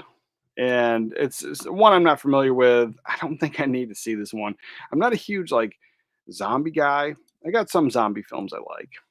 Um, I mean, and the Romero classics. I don't think you can go wrong there. But like Return of the Living Dead. I mean, that's where I sit. I like more of your zombie comedies and that type of stuff. I mean, I'm into those films more. So this one here, I'm not sure what it is, but I mean, the poster art's intriguing enough. But this is coming out, so looks like you're getting a new 4K restoration from the film of the original camera negative. Let's see, there's an interview. There's some special features there attached to it. But this one, it's from 1980, so it's a movie I've never seen. I don't remember ever seeing that artwork ever. This one comes out in May, and so this one is being put out by Severin Films. But it's is there anything else? No. So it looks like it might have been put out under different names. So this one here is Creeping Flesh is the Hell of the Living Dead, but the movie poster says Zombie Creeping Flesh, Hell of the Living Dead, and Hell of the Living Dead. So there's been a couple different versions there of the art there. So It's been put out on Blu-ray before. This movie that's been around, but I completely missed out on this one, and I didn't check out the trailer either. So I was like, unless it's a comedy, I'm probably out. And then 101 Films is putting out some things. Again, I like 101 Films. I think they do good work. Um, just there hasn't been too many of the films where I'm like, oh, I gotta have that. But this one here, and it looks like they're just putting out some standard editions. We're talking about. Oh, I didn't share the screen. There's no big chunky box set, and like I said before, I don't need that always. But there is a title in here in this list of things to talk about today, a cinematograph that's getting no chunky box, and I was like, it's kind of why I like the cinematograph stuff. So this one here is Shrunken Heads and Creepazoids. So Shrunken Heads. Here's the movie poster on there. Here's the cover art. I think it's sharp looking. Again, I don't know if it's one of a B movie or a movie that I would get into. So you have this one. Shrunken Heads blends absurd humor with supernatural horror infused with a healthy dose of voodoo and witchcraft. So that right there, that's something I would rent based on that alone. But I don't know if I need to own it. So I got to check it out. And then this one here, Creepazoids on Blu-ray. For the $15 price tag, I think the movie poster art is phenomenal. Super fun there. But this one here, the year is 1998, 6 years after the nuke wars reduced the world to rubble and bands of wandering survivors. One of these groups stumbles into an abandoned government research facility where they are working on making a body capable of creating its own amino acid. And it's a convoluted premise, but I would definitely check that out. I love the movie poster, and I'm. Is that their own? Is that what they did, or is this the original movie poster? Maybe that's the original. 88 Films also put this out. So yeah, I was like, I would check that one out as well.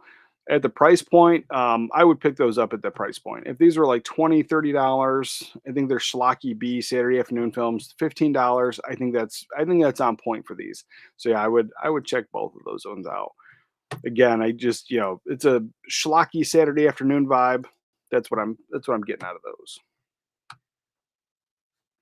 Let's see. It's tough moving with a collection. Yes, it is. So that's the one fortunate thing. Being in the military moves us. They pack it all up. But this stuff, all of this stuff, I have always packed up myself.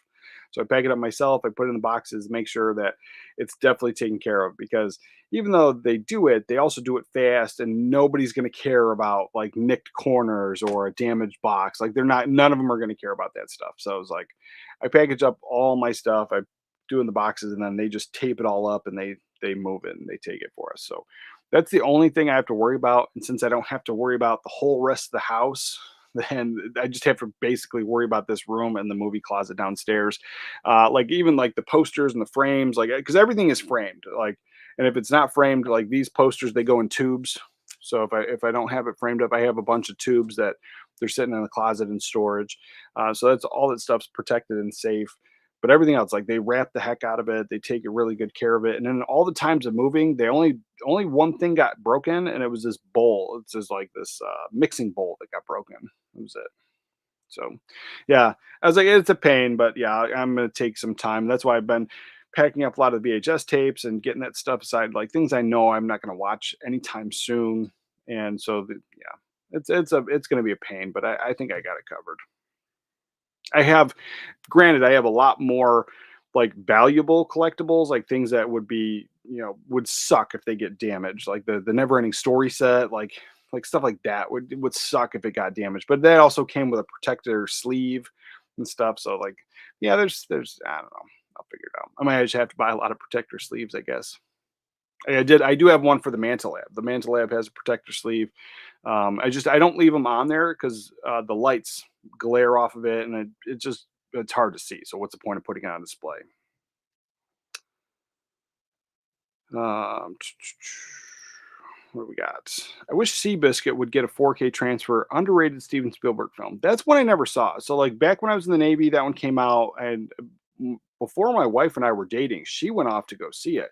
I remember the day specifically. I remember I was standing watch, so I was all armed up at the end of the gate for the pier, and she was very new to the ship. She just got there, and so she found a buddy, and then the girls were going to see a Seabiscuit, and so it's like I never had any interest in watching it. But then she's also not a movie person, so then she never came back going, "Oh yeah, you got to see this movie." Like she was just like, "Yeah, it was fine, like whatever." And I was like, "I've never seen it," and that was pretty much the reason why.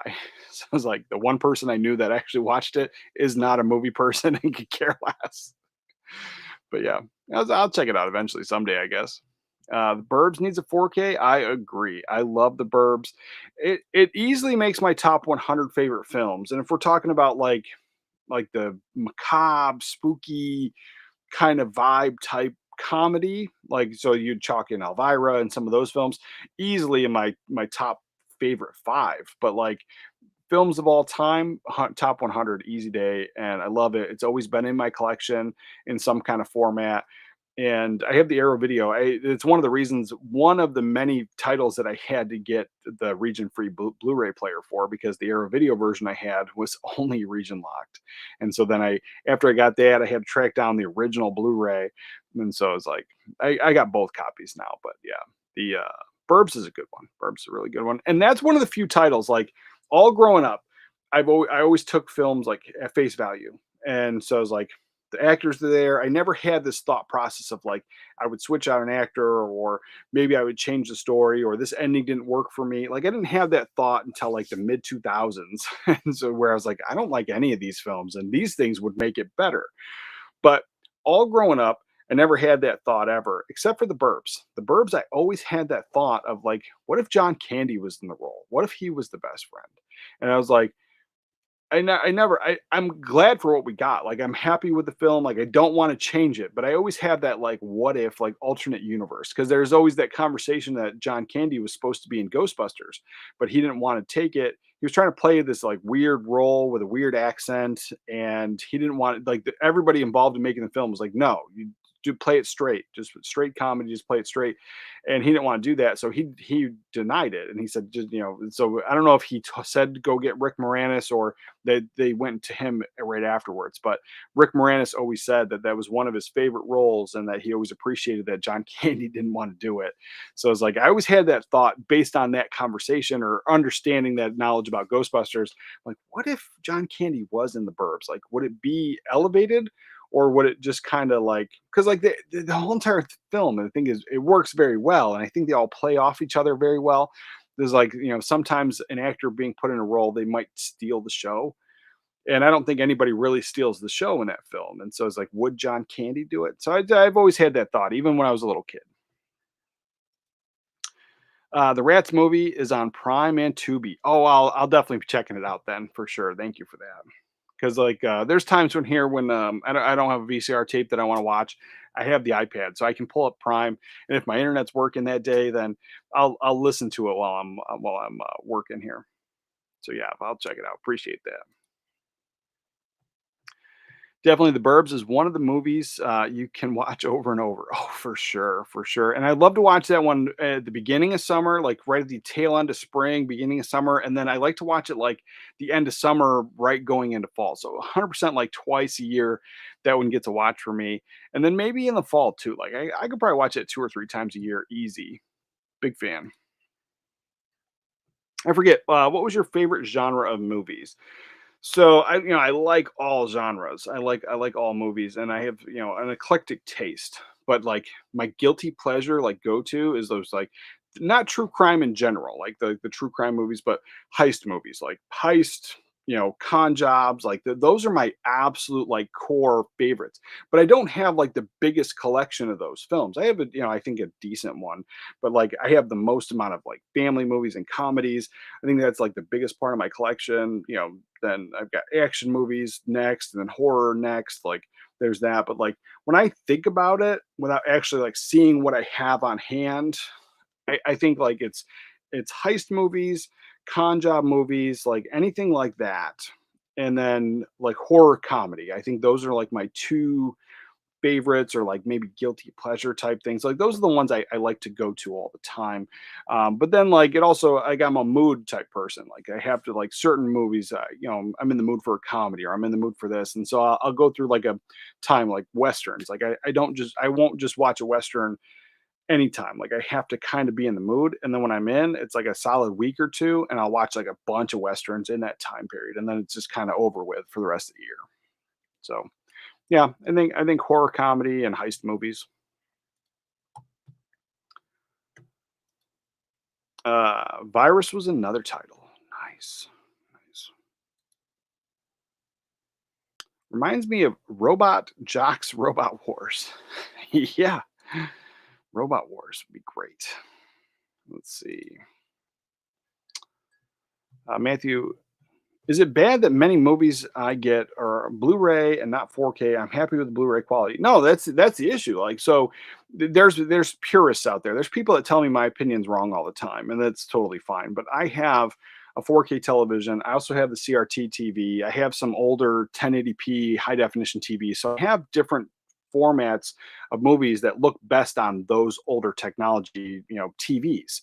But then and I can have that argument of like, yeah, VCR or DVD is not going to look as good on a 4K TV, but it's still watchable. Some people will tell you it's unwatchable and it's like the worst thing you could do, and it's like, come on now, you can still watch it. I was like, if you pay all that money for a big 4K TV and you get a 4K movie, it's the best. It's it's possible to have the best picture that you can get. Now, it's also possible that the 4K transfer could suck and it could not be as good of a picture, or the colors could be off. Maybe the Blu-ray was better.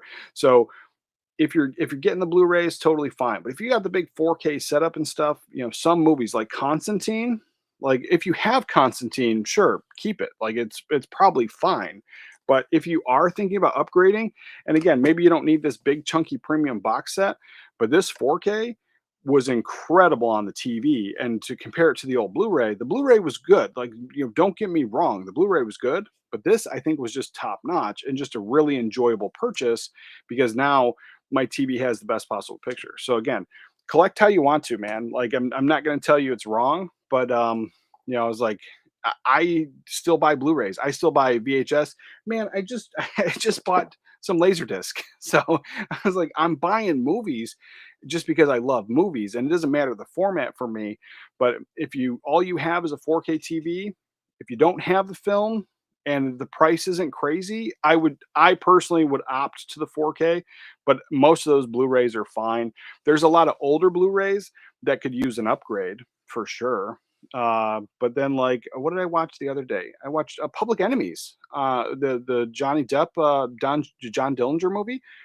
That's an amazing looking Blu-ray. I would say for Blu-rays, it's a reference quality disc easy. It was a beautiful looking Blu-ray. So it all depends. That's what I would say. I don't think it's bad. It's collect how you want, brother. The movies are movies. John Candy is my favorite comedic actor or comedy actor. Oh yeah, he was great. He was great. I loved him in what was that movie? There was I mean there's so many that aren't around anymore, but there's the one. Let's see. There's one, and I have it on the shelf over there. I can't I never remember the name. But it's great. And I watched it when I was a kid. I mean, I like Who's Harry Crumb. But there's this other one. It's got a big cast. And so like I think it's like more in that vaudeville style type movie. It's not exactly like vaudeville, but it's very close to it. I mean, clearly Planes Trains is amazing. Uncle Buck is amazing. Spaceballs is great. Splash was good. Still waiting for the Blu-ray on that one. But there is a Blu-ray floating around, but it's expensive. And I don't think it was an American release. I think it was like Canada or overseas or something. And I think it's like crazy expensive. But there's that. Cool Runnings is also a good one. I tried bidding on one of those. I keep getting outbid. I'm not going to overpay for Cool Runnings. I love Nothing But Trouble, but I know a lot of people don't. He was great in that. But there was this one. Let's see, where is it? I mean, Great Outdoors would be a day one 4K for me. I absolutely love that film. But this one here, Armed and Dangerous, I just picked that up on Blu-ray. Glad to have that now. Volunteers. A lot of people talk about Volunteers. I like it. I think it's okay. I have the DVD. I've never like needed an upgrade on that. Like people talk about how 4K would be a day one.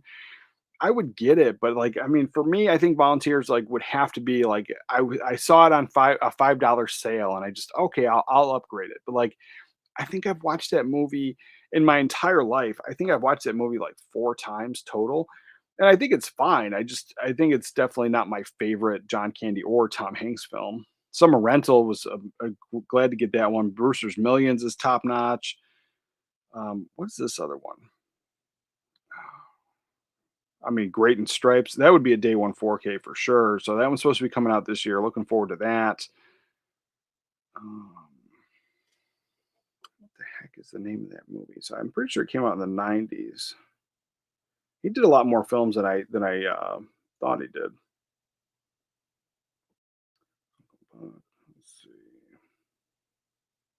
Only the Lonely is a good one. Delirious. Here we go. This is the one. I always forget it. I have it. Kino Lorber put it out. I think it's great. It came out in 1992. It's called Once Upon a Time or Once Upon a Crime, and it stars. It's a the tags are bumbling detective, who done it, comedy, crime, mystery. It's free on Tubi and free on Prime right now, so you can check it out. But it's got John Candy, Jim Belushi, Sybil Shepherd, Sean Young, Richard Lewis. Uh, I forget her name always. I mean, not forget. I can't pronounce it. Ornelia Muti.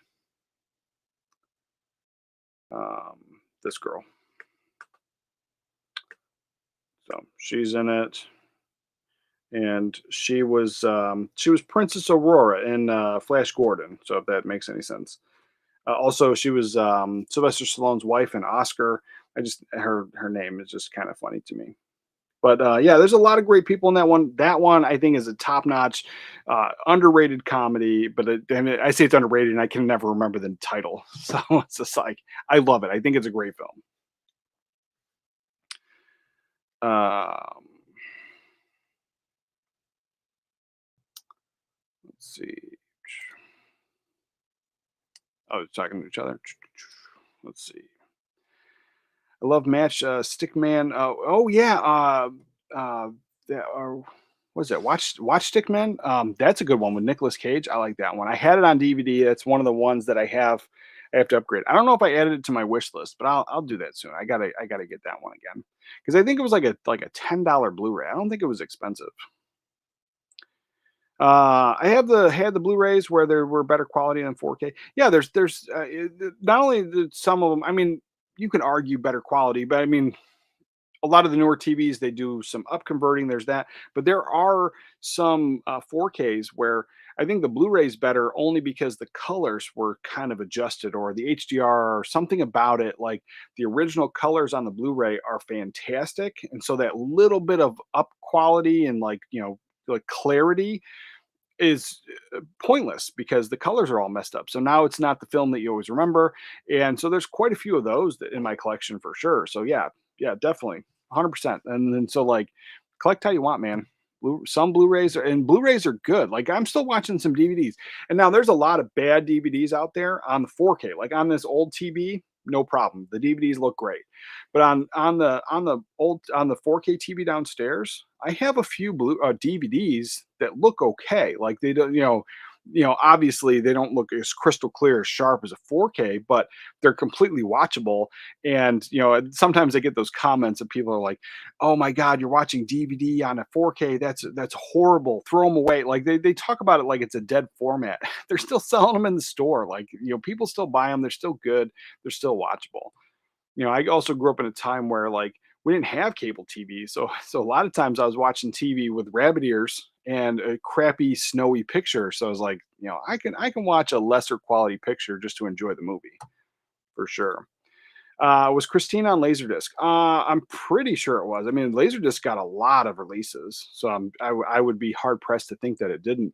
And then going back to looking at the Criterion Laserdisc releases, there's like movies that you wouldn't think, like Halloween, like John Carpenter's Halloween is on Criterion Laserdisc, and so like, I mean, where's our Criterion 4K. Like, give me some of these movies I think are great, and I would love to have Criterion Blu-rays or 4Ks. And I was just like, they released some really cool titles back on Laserdisc. The Great Outdoors is my favorite John Candy movie. Day one for me too. Oh, for sure, for sure. The bald-headed bear. Oh, Great Outdoors is so great. Oh, it's so funny too. And then when he shoots him in the ass on the way out, like at the end of the movie, oh, it's funny. Everything about that movie. The raccoons are great. And then when they're sitting on the back porch and they're looking at the lake, and so then Dan Aykroyd's talking about how like he wants to bury all that sewage and waste and crap into the water to make money. And John Candy's just seeing the whole disconnection between the two of them. They're sitting on that, they're having that conversation, and between them is the table. They're drinking out of the Star Wars McDonald's glasses. And so I was like, I always loved that. I was like, I just kind of miss that. McDonald's, even though as an adult I don't like to eat at McDonald's, I'm the kid in me misses, like, because I have, and I they're just out of reach. But I have some VHS tapes that you got from McDonald's back in the day, and it was cheaper to go to McDonald's, get a meal for like $5 or $6, whatever the whole meal was, and then for like $5 more, you can get a VHS tape. Where if you went to the store, the VHS tape was like 20. So it's just like it was cheaper to get a VHS tape through McDonald's sometimes. But then they did those cool glasses. They don't do anything like that anymore. And it's just kind of unfortunate. I mean, maybe it's not. I mean, I don't like eating there, so I was like, I don't think the food's all that great. But when I was a kid, I didn't see that. And yeah, I just every time I see that, I'm like, oh man, I miss the McDonald's glasses. I miss the Star Wars stuff. It was always cool. John Candy did a horror movie at the beginning of his movie career, and I wish they would re-release it. John Candy was in that one. I forget. Brent Madison recommended it to me. I bought it this year. Silent something. Oh, the Silent Partners or Silent Partner or Silent Partners. So that one, John Candy's in that one a lot of the film, but he doesn't have like hardly any speaking lines, and it's kind of not really a horror film, but there's definitely some murder going on and some bank robbery stuff, and it's a cool good film. But yeah, he's in that one. I don't know if that's the one you're talking about, but yeah, that one comes to mind. But I don't know any other horror film he might have been in. I mean, I wouldn't really consider Silent Partners a horror film, but it has like definitely a good gruesome murder in it, which could go into that horror genre a little bit, I guess. John Wick is my favorite action franchise. I love John Wick. Yeah, yeah, yeah. John Wick's great. I don't think I was really into four, but the first three I think are solid. Lou, DVDs are definitely still watchable. I picked them up from thrifting. My 4K player upscales. Yeah, my 4K player upscales, the TV upscales. You can get a pretty solid picture, but then I still have the ability. I have the old stuff, and so like I enjoy watching that in here. But we do watch it downstairs too. There's plenty of movies that we watch, and a lot of those. Like I said, we do the old Disney movies. So is that the one? Yeah, this one. This never got a Blu-ray release, and I think it looks pretty fantastic downstairs. And that's where anytime we're doing the Disney Sunday movies, we usually do them downstairs on the big TV. And yeah, it's just I think it's great. I think it's great. But I mean, obviously, this is a movie I would love to get a Blu-ray or 4K. It would be a day one purchase, but yeah, it's like they're totally watchable. Totally watchable. Let's see. What do we got? Um, got some other stuff. So then, yeah, this one here, this is some news that came out, and I'm a little stoked for it. So this one I had on VHS. I didn't upgrade this one along the way. I only have the VHS. I think the VHS is fine. It wasn't like something that gets a yearly watch though. But if I pick this up on 4K, I might watch it more often. But for me, it's also I think it's a summertime film. So we're talking about Kingpin. So this is a movie, like I said, I watch it every couple of years. I enjoy it. It's from the 90s. So more 90s comedy coming through Kino Lorber. I'm super stoked. This is going to be a day one pickup for me. I don't see why it wouldn't be. So this one's coming out summer 2025. So again, it's for me. I also think it's a perfect summertime film. So yeah, this is one I'm looking forward to. I'm looking at it right now. I have the I have the VHS, and I think it has that same original artwork. I don't think there was anything extra about it. So yeah, I was like, yeah, that's going to be a day one purchase for me for sure. And then we got that. Then this title here. So this cinematograph. Now I don't know if I need it, but I like the cover. And then it's not coming with like the big premium chunky box set. And like I said, for me, I'm kind of a sucker for that. And so that's where I was all in on the cinematograph stuff. So I don't know if I would collect this one, but we have a painting of a woman without her shirt on. And I'm a big fan of that always. But who killed Teddy Bear? Again, something. Am I sharing the screen as I'm talking about this? No, I'm not. There it is. All right. So I like the artwork. I really do. I think it's top notch. But then let's see. I don't even know what the premise of this movie is. Let's see. A Manhattan disco hostess finds herself the victim of a stalker and an obscene phone caller. NYPD Lieutenant Dave Madden overhears her complaints at the precinct and takes a personal interest in Drain's case, finding him finding himself drawn not only to Drain but the sordid desires of Times Square sex district.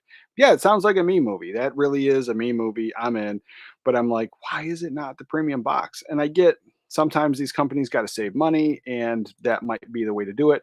And maybe this film isn't going to sell as well, but that $50 price tag for a standard, and they're saying that it's a standard edition right here. So a standard edition 4K for $50, that I'm out. I'm out. I would like to see the movie. I would, and it looks like an old black and white film. So 1965. The images here are all black and white. But then somebody else put this out. Let's see, Vinegar Syndrome put this out before, and so I was like, maybe I'll find that version. Yeah, it was put out in November, so not that long ago. So I think I would find a better version of this. $50 is just, I think, definitely too much for that. And granted, it's Amazon price, so more than likely it'll be less. But how much less? I don't see this coming out at $25, where I think that the film should probably be. And because it was already put out on 4K through Vinegar Syndrome, it doesn't seem like they were doing their own restoration or a new restoration. Says there's a new audio commentary, so that's something that they paid for. Um, and then nothing else says that it was new. So 4K Blu-ray, region-free discs, so that's all positive. So they paid for a new audio commentary, and that's always a positive. But again, is it worth $50? I don't know. For me, I don't think it is. I don't think it is. Um, and then let's see, we got that. So this discotheque thing. Oh, let's see, we got that. Cinematograph. Radiance Films. It's got some stuff coming out. Nothing I'm super interested in. They're re-releasing Haxon. Here, I'll share the screen. They're re-releasing Haxon, and I got the Criterion version. I never got the Radiance version, but I think it looks like they're re-releasing Haxon in a standard format now, where the other version they had was a little bit of a chunky box set, I think. So we have this, and then they're doing World Noir Volume. Let's see, what is this? Volume 3. So they're doing World Noir Volume 3 with a couple films. You got Not Guilty, Lost One, and Girl with Hyacinths. So it's three. It looks like, yeah, three movies in this box set here. Am I sharing the screen? Oh yeah. So this box set here has three movies in it. I don't know the price tag on it, but I do like some noir stuff. I didn't even know they were doing this, World Noir. So there's two other versions. I have to check those out.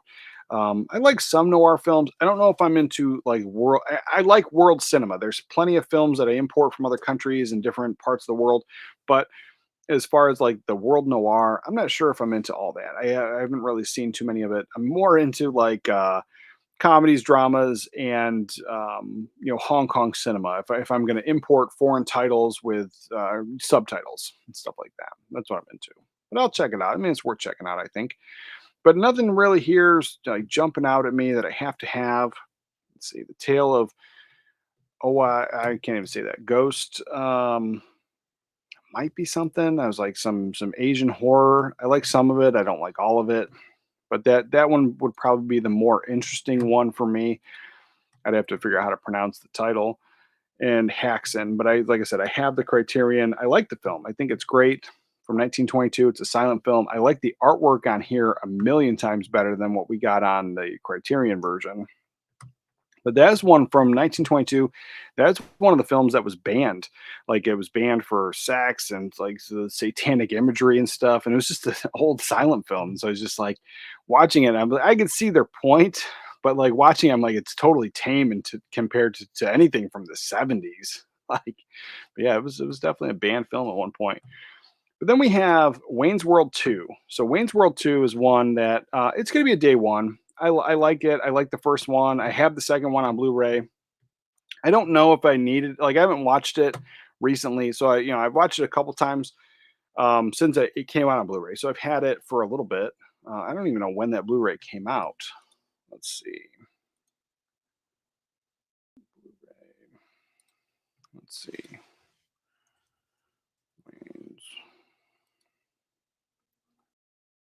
Wayne's World 2. So yeah, it came out in 2017. So it's been out for a little while. And there was a version in 2013. So I have the 2017 version. So yeah, it's been out on Blu-ray for quite a while. So yeah, 4K is an easy double dip for sure. And so yeah, Wayne's World 2 coming out from Kino Lorber is, yeah, it'll probably be a day one. Let's see, when is it coming out? In May. Yeah, I don't know. I don't think I have too many things coming out that I want to get in May. So yeah, this would probably be a day one for sure. I don't know if that's like, I'm pretty sure that was a movie poster in the theaters. Like I think I vaguely remember seeing something like that. But if that's what they use for the artwork, I don't know if I love it. I mean, it might fit the aesthetic of like Wayne's World and the goofiness of it, but I don't think I like that if that's the actual going to be the official cover. There was other versions of it, but I know Kino's always like they always use the original movie poster or one of the original movie posters to put this artwork out. So yeah, this is something that I'm not super stoked about it, but I mean, I would get it. It would like it wouldn't make me mad, but yeah, this would still be a day one. I just I don't think I love that poster. I don't know. Maybe it would grow on me. Maybe I'd just being an old man. But yeah, that one's definitely a solid day one pickup for me. We have that one, and then this is something here, and I brought up because I have the UK 4K that I imported, and so like as far as I understand, we never got this 4K here in America, so I was like, I totally get it. Um, people getting excited for this, but I was like, for me, I don't think I need to double dip, and so I'm not being a curmudgeon about this one. I just don't think I'm going to double dip. I have the UK 4K, and I'm pretty sure it's 100% the same transfer. So Studio Canal did the transfer, and we're talking about Basic Instinct. So obviously, I love this movie. I'm like, I like my Hong Kong cinema, but I do like my sex type movies. So I was like, Basic Instinct. I have this UK version, and I think it's fantastic. I think it's a great film, but I think the 4K is great. And at the time when I first got it, I thought that the colors were off a little bit, but at the time I was also going through the entire gamut of all my 4Ks and adjusting my television to make a video, and then after recalibrating my TV and everything, and then rewatching this specifically, my thoughts have changed. This is a top-notch 4K transfer, beautiful colors, amazing image on this. Now, so Lionsgate's putting this out. If we're just getting a simple standard Lionsgate steelbook that they have been putting out, I don't hate the artwork here, but I'm gonna pass. Like it's the same transfer that this is.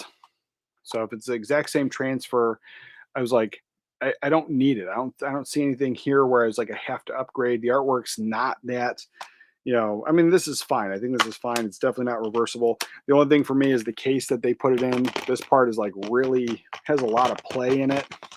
Other than that, it comes with 3 discs. It's fine. They did put out a premium version of this, and just to save money, I opted for the standard version. But this is one that if I did double dip, it would have to be in a bigger premium chunky box set, and somebody posted a picture of the Den of Thieves, and I'm thinking that was Lionsgate. And so the Den of Thieves box set, if that's going to be what they're going to be doing for this Lionsgate Limited, then yeah, definitely I would pick that up. And actually, while we're talking about that, let's go to the Lionsgate Limited site and see if it Lionsgate Limited. Let's see. Let's see. Close this out. Share this other screen. So we'll share this, and this is Lionsgate Limited. And let's see what they have on here. Oh, they're advertising that Apocalypse Now is sold out. So pre-orders. So King of New York, that's one if I have it, it's on VHS. So this is one 100% I have to get. But this Basic Instinct here, so maybe I'm wrong about Den of Thieves. About that. Somebody was showing me a box, and I'm like, oh man, I hope that they put that on Basic Instinct. So I don't know why my wires got crossed on that one. So this is just their standard. Oh, and it looks like it is going to be that standard slip steelbook.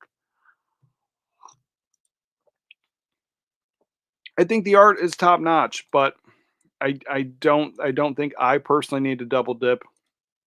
It's a standard release of the transfer that I already have. So if you don't have this, I would definitely pick it up. Again, it I don't like the steelbook only option. I've said that a million times. It's not for me. There are some steelbooks that I'll still buy, especially, Leon, Fifth Element. But if it comes in a bigger chunky box set and the steelbook's protected, like Constantine, it's not my top favorite 5, but Constantine easily makes my top 100 favorite films, and it was in this big chunky box set. I think the steelbook is, amazing, and again, it has that debossing there. But if this wasn't in the chunky box set where it's going to be protected and also on display, and it didn't make my top 100 favorite films, I would pass. I was like, the Blu-ray is probably fine. So I was like, there is that mentality about it. But yeah, if you don't have that and you want to get the Basic Instinct, the 4K, this 4K is amazing. So if you never pick this one up, yeah, go ahead and grab it. But I don't like the steelbook only option. Just I'm not a fan. But again, a chunky box set would get me to double dip because I'm kind of a sucker. We got that, and then this one here. This one, Marty mentioned this a couple weeks ago, and I forgot to talk about it last week. So there was this one here. It's called The Last Shark, and it's being put out by one of the UK labels, and it's interesting. But if you don't have a region-free player, then it's not that interesting. But it's definitely worth checking out. So let's see, share. I don't know if it's been put out by anybody else, but it was interesting enough. I'll definitely check it out. And from what I understand, this is a film, and that's what they're advertising. This is a film that Jaws, the people the lawyers and stuff that were in charge of Jaws got this movie pulled out of theaters. So I was like, that was kind of their tagline when I was reading an article about it. So this is from 1981, and this one gets released in June, and it's coming out from Treasured Films. They don't have a lot of films. They have 13 titles, and I don't know if they're a sub-label of somebody else, because this film, I think I saw, I don't remember. Let's see, this one. Yeah. Oh, no, this is the one I was checking out because I like the movie poster because it's I don't think it's a me movie, but that movie poster, it's just the 13-year-old boy in me says, yes, I need that movie poster. So it's another one. It's just going back to like when I was a kid, video rental store, I would pick that up in a heartbeat and go, hey, what is this film? So that's the one I was interested in, but this is the one that was brought up. And it's this The Last Shark.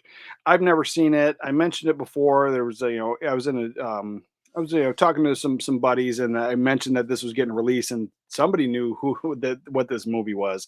So yeah, it's worth checking out, I think. But I don't know if I need it, but I think the movie poster art is fantastic. It comes out in June. I think the price point is fantastic. I don't know about Treasured Films. I've never ordered anything, and it seems like they're just starting out. So unless they're like a sub label of somebody else, I've never heard of Treasured Films until now. So yeah, looking forward to this one.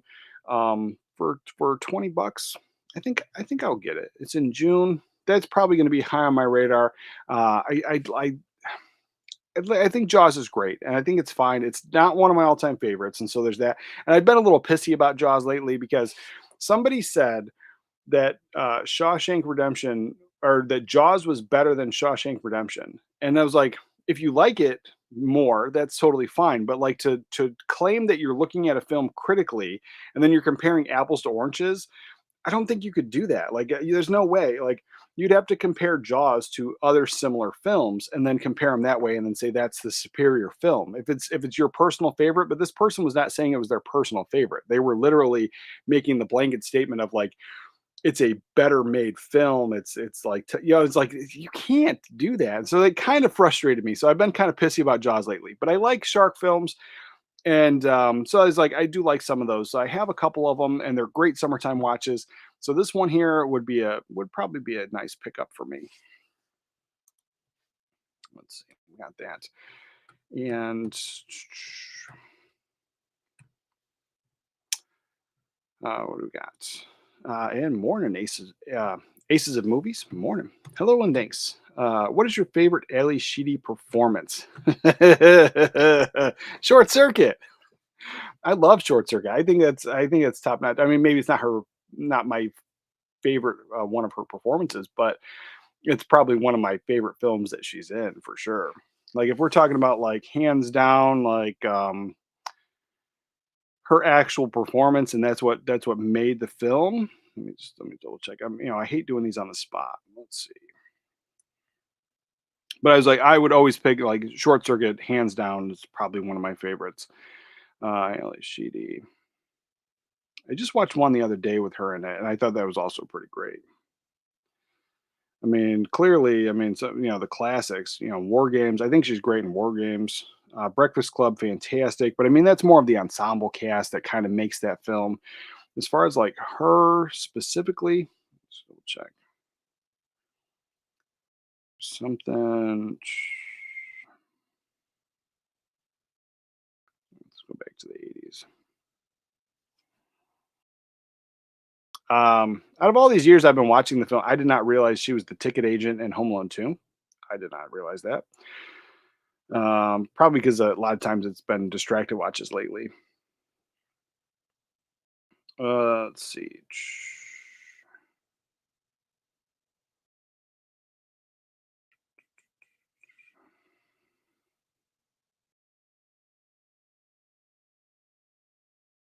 I just picked up Blue City. I haven't watched it yet, so she's in that one. Looking at that, St. Elmo's Fire is another one that it's on my radar. It's in my wish list, so it's another one I haven't seen. So it's like I got to get that one. I liked her in Bad Boys. That was good, but I was like, it was more of a Sean Penn film. Um,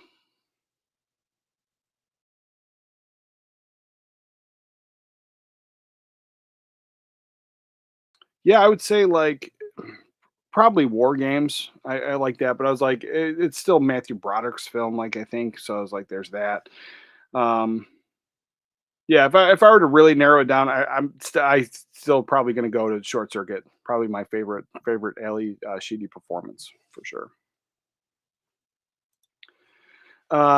Spinal Tap might come out with the sequel coming out soon, hoping, anyway. Yeah, I was like, it's very possible. I was like, we see it a lot. Is like to capitalize when they don't do it, when they don't capitalize on the new buzz of the film and putting out the new movie. Yeah, I was like, it's kind of silly that they wouldn't. But yeah, it's like I don't know. It's like I think Spinal Tap's fine. I was like, I don't have it in the collection. It's been a while since I've revisited it.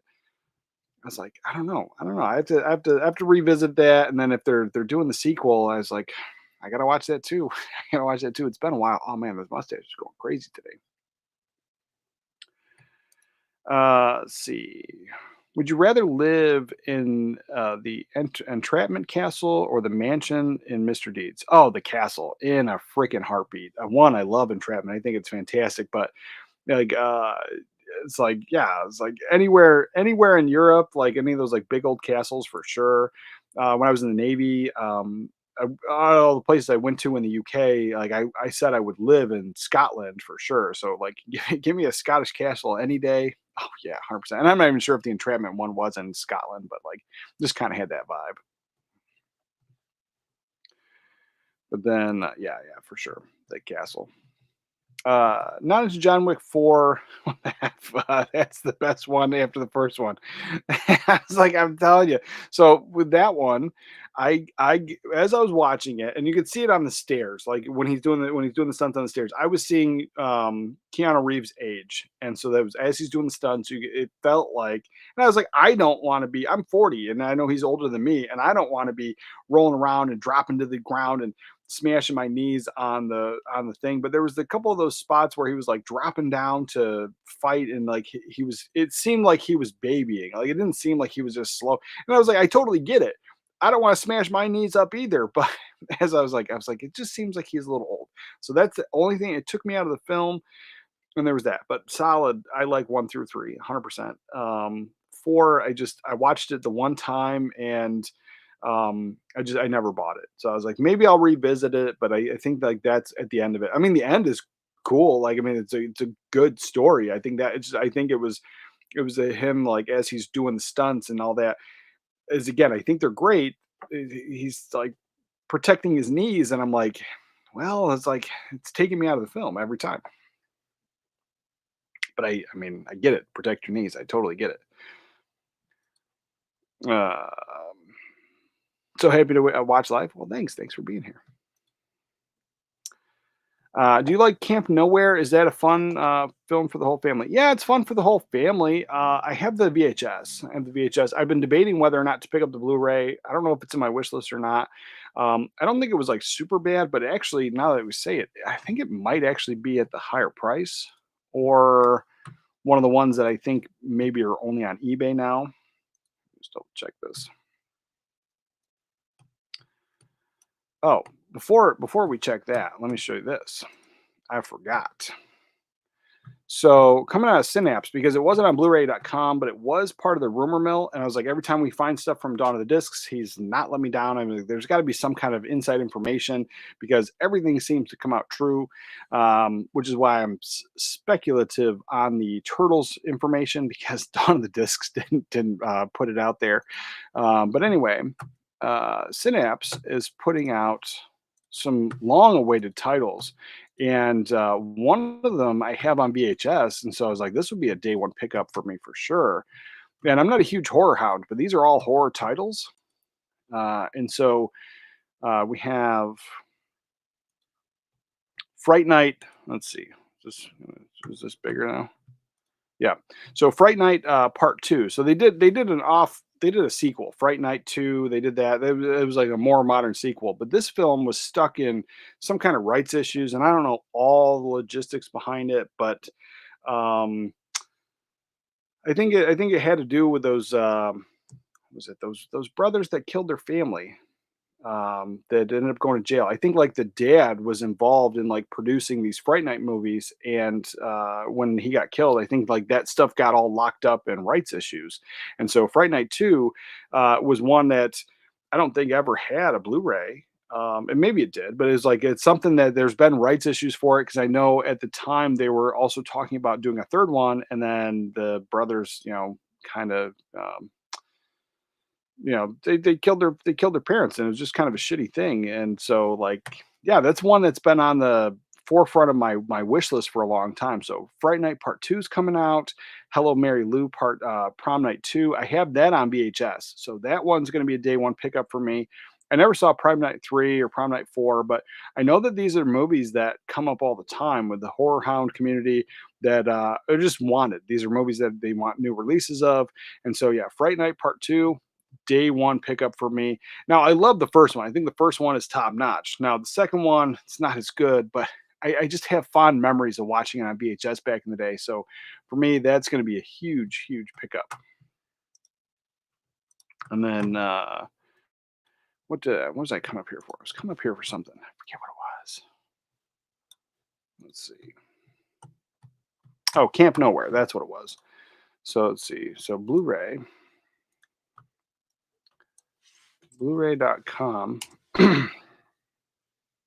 Let's see. Camp Nowhere. Camp Nowhere. Yeah, this is an older Blu-ray that came out in 2011, and it's listed at $18, so 17.91. And I don't think that's horrible for it, but I have it on VHS, so I haven't been in like a super rush to get it. But then I also like I'm always like, maybe it's gonna get a new release someday. I could see Kino putting this out in a heartbeat. And it was a Mill Creek release. I don't know who actually put this out originally, but let's see what does it say. I don't remember what studio put this one out. It's been out a couple times. It might have been part of those other oh no, it says yeah, it was part of this Ernest. There's this bundle box here with Ernest. So it's been out on Blu-ray for a little bit.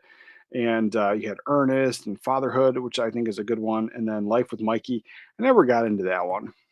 But yeah, so it's been out quite a few times. But I haven't upgraded my VHS because I'm always tempted, but then I'm like, are we gonna get a new release of this? And so I was like, I think it's a good summertime film, solid. Highly recommend it. I think it's fun, but then I think it's fun for the nostalgia factor. So like as watching it with with adult eyes, I don't know if I would like it. I don't know if I would like it for sure. So my memory of watching it, I enjoyed it when I was a kid, and then growing up or with my kids growing up watching it with them, I have that also enjoyment. So I was like, that makes a huge plus for me for that movie. But yeah, I was like, I don't know if it's a high recommend. But if you like those summertime camp movies, if you like the Ernest movies, it's not the same. But I mean, and when I watch the Ernest goes to camp, then I want to watch this one. So like I watch all those, and then there's that other one. Oh, I forget his name. The goofy guy. He he becomes like the Boy Scout. He becomes the Boy Scout leader, but he's a wanted criminal. They're wanting to arrest him, and so he basically takes the boys out. I forget the name of that one. That one I don't have it either, and so like that I want to watch all those films in that time period. Like they're just like good childhood nostalgia films. I think for sure. Any Kingpin features? I'll go back to Kingpin. I didn't notice, but I was like, lately we don't get a lot of special features. Let's see from Kino. I mean, more than usual, more than what was originally there. It's not saying anything. I'm not seeing anything here. Let's see. Yeah. Um, it says it's coming with a slipcover with the original pressing. 102 disc set, one Blu-ray disc with a hundred gigabyte Blu-ray disc and one Blu-ray 50. So it's coming with two discs. So possible, but it's not saying there's nothing in here about. And I'll share that screen. Nothing in here about special features.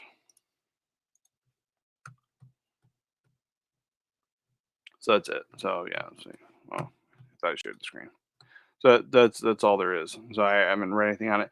But lately Kino's been putting out like one or two things, and then filling it up with the trailers, and it's been other movies that they've done. So it's like it's very possible, but there's no indication of what could be there.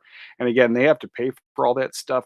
So I was like, trying to get like some of the actors, like, paying for them, like Woody Harrelson, like how much does he charge for commentary? So then maybe it's not going to be anybody that was directly involved with the film, but maybe it's going to be some person with an opinion, which I think those are also great too, but those aren't selling points for me. So I was like, for me, Kingpin, it's 100% I want to get it. But like, if they're like, oh, and then there's going to be a commentary by so and so, some film historian, I'm like, okay, cool. But I grew up with this movie, and it came out of my lifetime. So like, I don't feel like I need like a film historian's perspective. But what would be cool would be like Jeff Daniels, Woody Harrelson, anybody involved with the film, like would be great. Like that type of stuff. Like even if it was just like, more of like a technical person that worked on the film, like I think I would like that a little bit more. And like that would be a selling point for me. But I mean, obviously, commentary stuff, extra special features, those are always great. But yeah, depending on the film, it's not usually a selling point unless it's like 100% like them.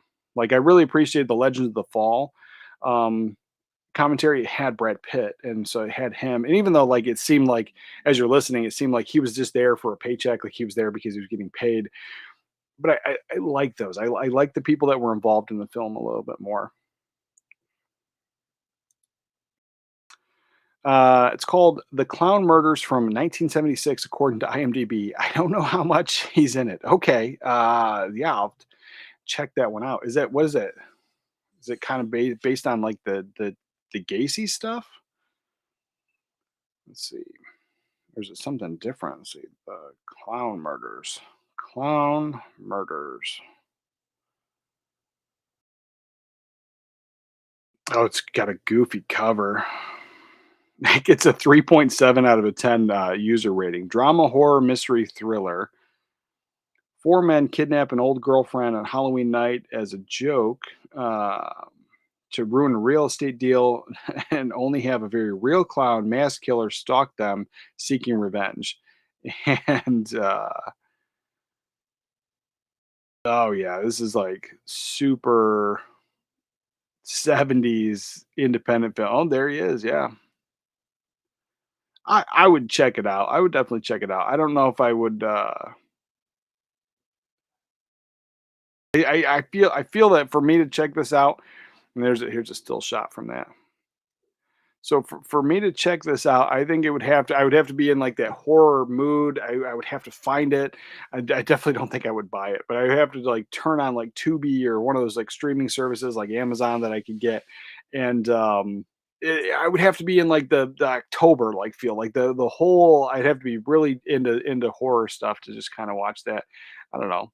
I guess it's worth a watch, but it gets a very low user rating. Um, Kevin Horr says, dude, Kino is killing it with their 90s comedies. Kingpin, Coneheads, Wayne's World 2, Billy Madison, Happy Gilmore. Yes, for sure. And I thought so I like Billy Madison and I like Happy Gilmore, but I it took me a while to come around to Happy Gilmore. So when I was a kid, Billy Madison was my favorite. I thought that was top notch. It was one of my all-time go-tos, but I've only ever owned it on VHS. I've never upgraded along the way, and so I'm that's going to be a day one purchase. But then Happy Gilmore when it came out, and I don't know why, but like because it feels like it should be a me movie, but when I watched it, I wasn't like super into it, and I thought it was okay. I never hated it, but I never like loved it. But then all my friends were like, "Oh my god, Happy Gilmore is like the greatest thing ever," and they wouldn't shut up about it. And so it's like for years I'm like, I just don't see it.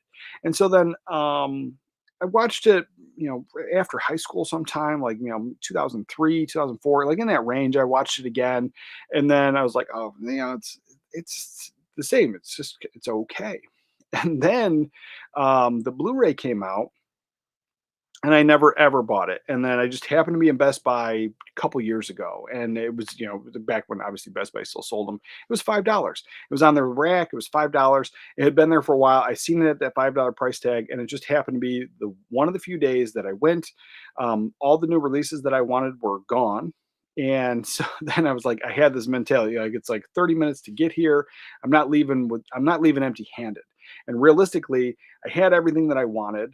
There was nothing on the cheaper end that I was like, it was worth really getting because I was like, I know I just buy this to buy this, and I really am not going to get into it. So I was like, I'm going to give Happy Gilmore another chance because I didn't hate Happy Gilmore. So I gave it another chance, and I freaking watched it and I loved it. And I don't know if it was just like me being old and just done with like most of the modern cinema. Like a lot of the newer movies just weren't hitting for me. I wasn't a huge fan. Like none of the blockbusters were that good to me.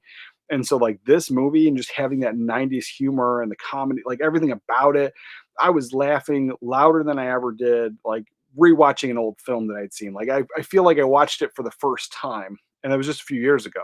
And so then I've been watching it ever since. And then I picked it up on HD DVD.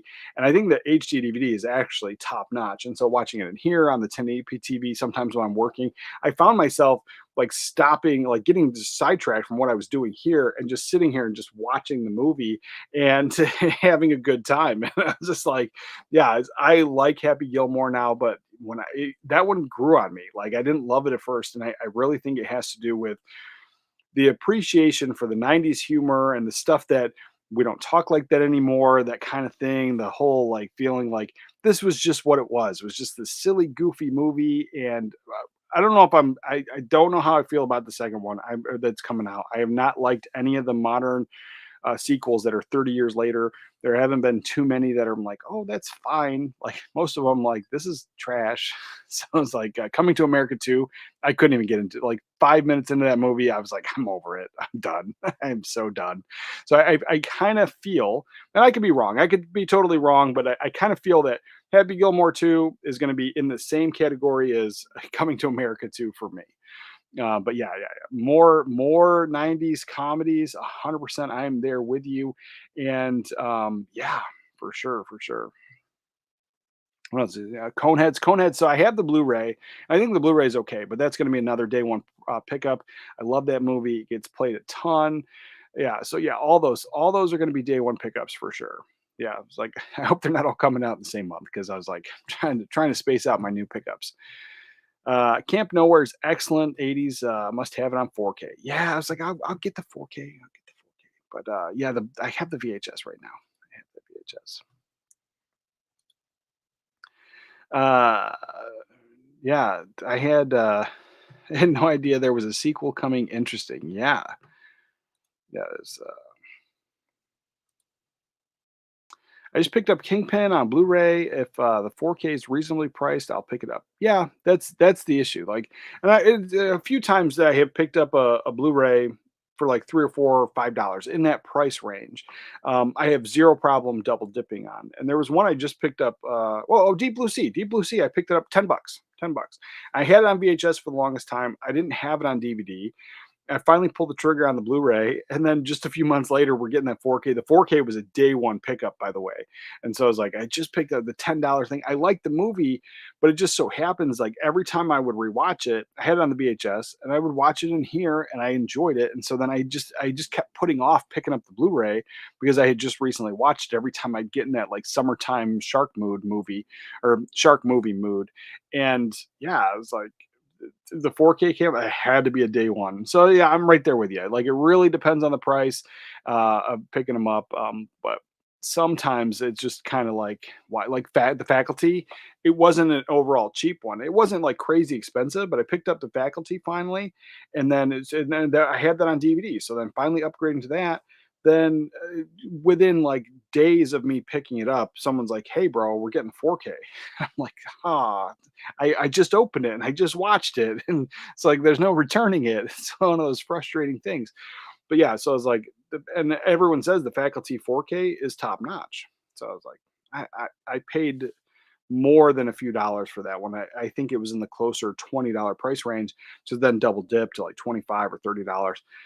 That 4K's got to go on sale for me to even think about it.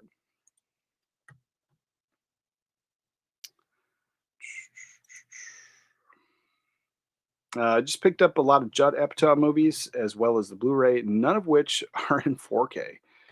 Yeah, it's like there's a lot of great underrated classics, and I would say not classics, but a lot of great underrated films that fly under most people's radar. More of those like feel good kind of comedies and slower burn movies. They just kind of get forgotten about and probably won't get a 4K anytime soon. So, it's just like if you find the Blu-ray, find the Blu-ray. I think they'll be fine for quite a while.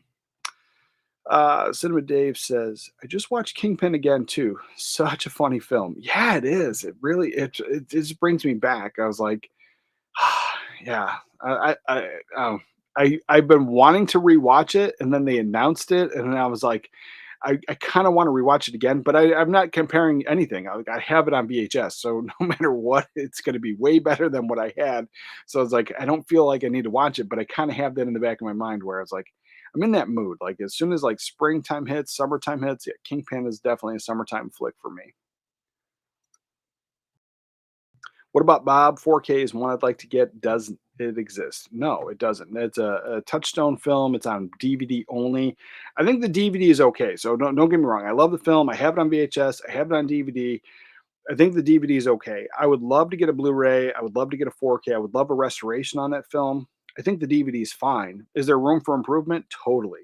If you're going to spend like $20 on the DVD, I wouldn't. Check your thrift stores. Check used, maybe eBay. I would pay a few dollars for that DVD, and I think it's fine. Are we getting a Blu-ray anytime soon? I don't know. It's one of those. It's Disney owns Touchstone. Like it's way hit or miss. I think if I think there is a possibility if more people buy it, like if people are buying the DVD off Amazon, it seems like once somebody talks about a film and like it just kind of gets re-brought up, and then you see the sales on Amazon go up, all of a sudden, like randomly, we're getting an announcement that it's coming. And so, like, I don't know if those two things are married to each other, but it seems to around the time that films get talked about a lot, or like all of a sudden, like everyone's like, oh yeah, I remember that. And then you could see, like, you go to Amazon and it says like 50 bought in the last month or 100 bought in the last month. Then it just seems like there's a little bit more buzz. So I was like, I don't know what they use to gauge that stuff off of anymore, but I know when I worked at Circuit City, those reports would go to the studios, like what's selling, what's not selling. And so I can't imagine that Amazon doesn't do the same thing. And so, like, if something is selling on DVD, it shows interest in it. So it's possible. But I was like, I'm not telling you to go run out and buy it if it's $20. I feel like buying a $20 DVD when a Blu-ray could come out, I think is kind of silly. So there's plenty that I would love to have, but it's because it's a $20 DVD. And like, yeah, in 2025, there's huge room for improvement. If I find it for a dollar or two, 100%. Have you seen have you seen the Rebecca De Mornay run Silver Wrecker Howard HBO movie from 1993 called The Blind Side, where Rucker Howard blackmails them, also guilty as sin, with De Mornay and Don Johnson thriller? Nah, I have not seen that. Um, yeah, it's like sounds interesting. I like Rebecca De Mornay. I'll check that out. Sure, no problem. Yeah, I've never seen that one. Just found Short Circuit unopened for $2 a few weeks ago. That's the way to go. I love that film. I think it's great. I think it's top notch. Now the second one, and actually I have the second one here because my daughter was basically having a attitude, temper tantrum, whatever. And so she packed up a bunch of her movies that she wanted to give to Goodwill, and so she gave me this one. And so I was like, she didn't want to. She was basically in a bad mood, and so she was throwing a temper tantrum, and her temper tantrum was packing up her movies. So it's just like, okay. But anyway, so Short Circuit 2, she gave me this because I don't think she really wanted to part with it. So just in case, she wanted to get it back, she left it in this room. And so I was like, yeah, this was on my desk this morning. And so I feel that she was giving it to me in case she wants it back. But yeah, Short Circuit 2, I think it's great, but I think the first one is the best. And I think this is an okay second outing. I revisit it often, but the first one, I don't think you can top it. I think it's an absolute classic. And I'm glad that they never tried to continue that. I hope that they never try to reboot it. I think it's just a perfect in the time that it was. And then, like, as a kid, like, I always wanted, like, they always did like toys and merchandise off the stuff. I always wanted a damn robot, like a little mini robot. They never made one. I think the people have been 3D printing them, and like hobbyists have been like making their own. And so you can find some of that stuff on eBay. But I was like, I swore that there was like an actual functioning robot like back in the day. Like I feel that there was, but like maybe I'm wrong. Maybe it was just like wishful thinking. And so I was like, I always wanted the robot. Yeah, $2 is definitely a steal for sure, for sure. I'm living in Virginia Beach, Virginia, and you're right. Summers are too hot. Well, we are super neighbors because that's where I am. Just picked up 3 4K movies at Barnes and Noble, and currently they're having 50% off Paramount Plus titles. Yes, I got. I went way overboard on this laser disc stuff and everything, but 50% off is very, very tempting. I'll check it out.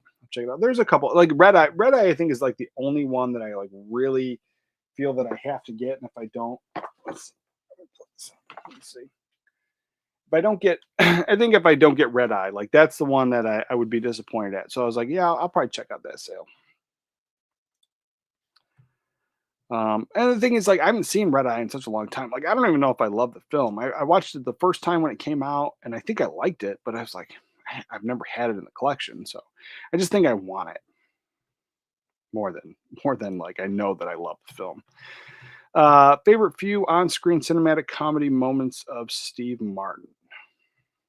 Uh, uh, Little Shop of Horrors. Like Steve Martin as the dentist is freaking hilarious. I think that is absolutely top notch. Um, Dirty Rotten Scoundrels, another one. It always has me in stitches. I mean, he's great in The Jerk. Um, but like actual I like him. I like him in The House Sitter as well. But I mean, I think that's. I mean, he's in it, but I think it's more of a Goldie Hawn film. And I think his character is just perfect. He's not like super crazy over the top. It's enjoyable. He plays like a little bit of yeah, a little bit of a nervous, neurotic kind of way about him. And then obviously Goldie Hawn just like whatever. So I was like, there's those. But yeah, my top favorite comedic performance is probably Little Shop of Horrors. Like the whole dentist scene, I die laughing every time. If you're having a ball, would you rather have Chucky or Killer Clowns be the greeters? Killer Clowns for sure. I think they're great. Mm. All right, let's see. Do you think Ali Sheedy shines in high art and made to order and only the lonely? Really love those movies. So it's been a while since I've seen Made to Order and only the or yeah, only the lonely. Is the other one High Art? I don't think I've seen that one. Let's see, Art. I mean, that's the thing. I think she shines everywhere. I think she's a great actress, but I was like, my top performance is that one. Yeah, High Art. I've never seen it. Let's see. I'll check it out. It seems like it is up my alley. Or in my wheelhouse, so to speak. Young female intern at a small magazine company and a drug addicted lesbian photographer slowly fall in love while exploring each other's to advance their, let's see, respective careers. Yeah, yeah, yeah, yeah, yeah. I'll check out High Art. Like that. That is 100% my wheelhouse. Like a drama, romance, like that type of stuff. Yeah, I'm in. I watch that. I've not seen it though. Not seen it. And then, so what was the other one? I know I've seen that Made to Order. I just don't think I've seen it in a long time. Made Order. Yeah, there's a couple of them. All right, so satire, comedy, fantasy. Okay, no, Made to Order. I tried watching it, and then something happened. I think I got distracted, and then I just never went back to it. I think it just had. This is probably back when I had like cable television, so I think it was on cable. I started watching it, and I got super distracted. So that one I didn't watch enough of it to actually weigh in on it, but Only the Lonely I think is fantastic. I'd have to watch those other ones and really get back to you. So I was like, I don't know, ask me again in the future. I'll try to track these down. Can I watch them online? No, not that one. I mean, I can find a way to watch them online, but let's see. I will. Yeah, I will. I'll definitely check them out. Check them out. I'll get back to you on that. I think if I were just to pick right now, I'd probably say Only the Lonely. Let's see. Let's see. Let's see.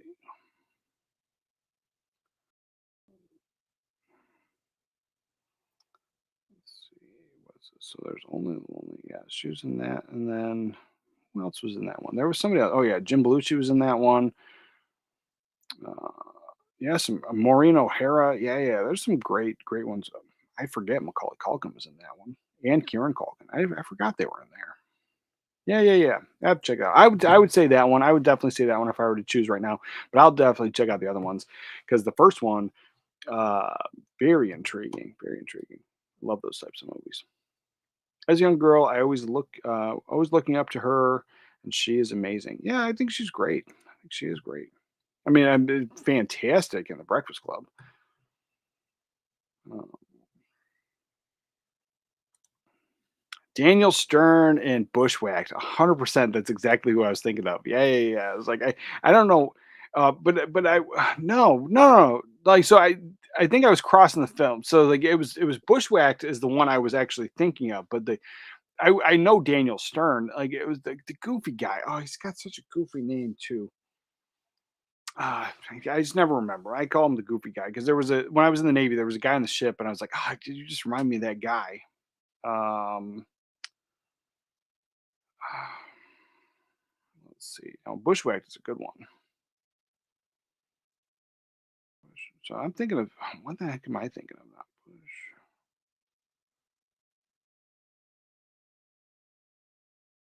Yeah, Daniel Stern's in that one, but oh, I know who I know. Let's see, employee.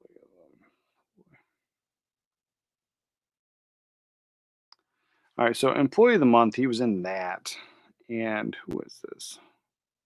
Harland Williams. So I always I never remember his name, so I always say he's the goofy guy, and then my wife knows exactly what I'm talking about. But then like I thought he was in I for some reason when I thought he was in some kind of camp movie or something along those lines. And why I thought it was Bushwhacked. Like I was saying, thinking Bushwhacked in my head, but was he in? Was Harland Williams in any kind of camp movie? Let's see. Oh, Freddy Got Fingered. I never liked Freddy Got Fingered. Um, Whole Nine Yards. I love that movie. It's not a camp movie though. Something About Mary. Great movie. Rocket Man. You know, maybe I'm thinking of, and it's not a camp movie at all, but maybe because we just recently got Rocket Man, and maybe that's what I was just thinking of when I really meant Bushwhack. So you're 100%, you're exactly what I was thinking of, but like, or you said what I was thinking of. But yeah, somehow I had my wires crossed, and I thought Harland Williams was in that movie, and he wasn't. It was Daniel Stern for sure. Yeah, I must have been thinking of that other one because like that Rocket Man, I was like, that's that movie where he goes to space. He works for NASA. It's like it's silly and goofy, and we haven't watched it yet, but we just picked that up. So it's like it's a newer one to the collection. So we're gonna have to watch that soon for Disney Sunday. Uh, you're starting college. There aren't any good movie characters around. You have to hire a zombie. What zombie do you hire to teach at your college? Um, let's see. It was what's her name? Let's see. This is Burying the X. Burying the X. So in Burying the X, you have Anton Yelchin, but then you have Alexander Daddario, but his girlfriend there, Evelyn, played by Ashley Greene, she's a zombie. She ends up dying and coming back, and that's the one I would hire. That 100%. I was like 100%. I was like, I think she had just a good level of uh, physical humor, a good level of like her as the zombie character. Like I think that worked out really well because she's a beautiful woman and like she put on the crappy makeup and like did the whole zombie thing. I liked it. I think that worked out for me. As far as like other zombies go, I don't think there's really any other one that I would go for. She was more most articulate that I recall. I like zombie comedies. Yeah, that's one I would pick up or I would pick. Kino Lorber is budget boutique. They don't invest all that much in special features or updated audio. No, they don't. But Uncle Buck had some really nice surround track that the Blu-ray did not have, and so like it thumped. Now my subwoofer and everything, like I think it's solid, but like it surprised me. Like it was very clear audio throughout, and then as soon as the music would play, it wasn't overpowering, but it was definitely amped up. And so I was like, I don't know if they did the audio themselves or if they hired it out or whatever. But then somebody else reported that another one of the newer ones that I hadn't watched had a very similar like experience with the audio, and they liked it too. Like it was, they said it was a nice, enjoyable audio. So I don't know who's mixing their audio or what they're doing, but they did it on recently on two of them. So it's like they might be leaning more into that. But yeah, they usually don't. They usually don't put a lot of extra effort into the newer stuff. But then it always surprises me too because you have I don't have any close by the boutique labels that are paying artists to come up with new art, and then the argument and the conversation is almost always of like they don't want to pay for those original movie posters and the rights for that stuff. But Kino Lorber like almost always exclusively. I think like I don't think I have any title on the shelf that has a cover that isn't the original movie poster. And so when studios don't pay the original artist because it's too much money, it's cheaper to use this like crappy like just art that or let's see what are the other thing like this is just I hate this. I think it's dumb. But so to take the original movie poster, so yeah, Kino 100% Kino Lorber's budget. They don't put a lot of money into all that stuff, but the fact that they're spending the money on the original artwork, that for me that's a huge plus in my book. But yeah, like there's definitely some things that I wish that they would do. I wish there was interior art. I wish there was disc art. I wish there was some more special features. That there's a lot of positives, but they're able to crank out good restorations, good transfers. Like, and even if they don't do it themselves, like they're able to get this stuff done, and they're putting out quite a bit of stuff. Like out of all the boutique labels, I think I have the most Kino Lorber titles. So I was like, it's just hard to I want the better, cooler stuff. I love commentary stuff. I like all that. But then it's also like if they save a little bit of money by not doing it, we're getting cool titles that we weren't getting before. Like Summer Rental, nobody was putting that out on Blu-ray. And I think they did a fantastic job. If you could trade one John Cusack starring role for Emilio Estevez starring role, what would you choose?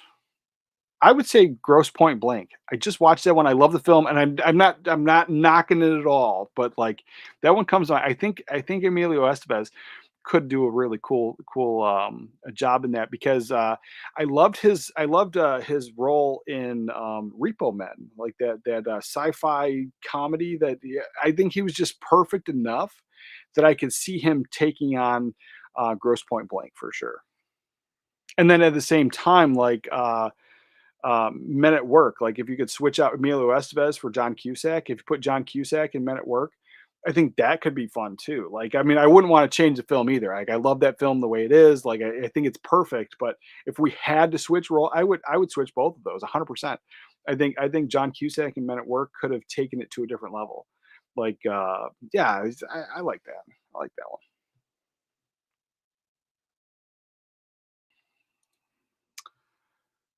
Once the renovations are complete on my estate, I plan on doing an audio Q&A on my channel via live stream and maybe start something such as movie talk radio concept. That's cool. I would tune in. I love radio. I love movie talk. I would listen for sure. Um, Robert, we need a nice chunky box 4K of Office Space. I love that comedy. I will never say no to a big chunky box set. Now I don't need them all. Like I definitely chose to get the Basic Instinct regular version instead of the chunky box because I saving money. But yeah, I was like, I'm a sucker for those chunky box sets. I like Office Space. I think it's fine. Do I need it? No. Would I buy it? Probably. Like it's one of those things. I know myself. Like I totally would. I like it. Office Space is great. I think it's great. The copier scene is so iconic. Oh, sure it is. Sure it is. Like everything about that movie is great. It's quotable.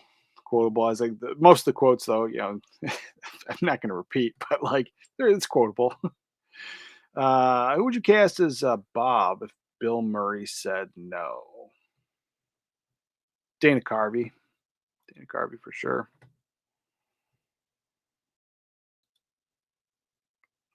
Have you? I have yet to experience the hot of Virginia, but it's probably a different type of heat than Arizona.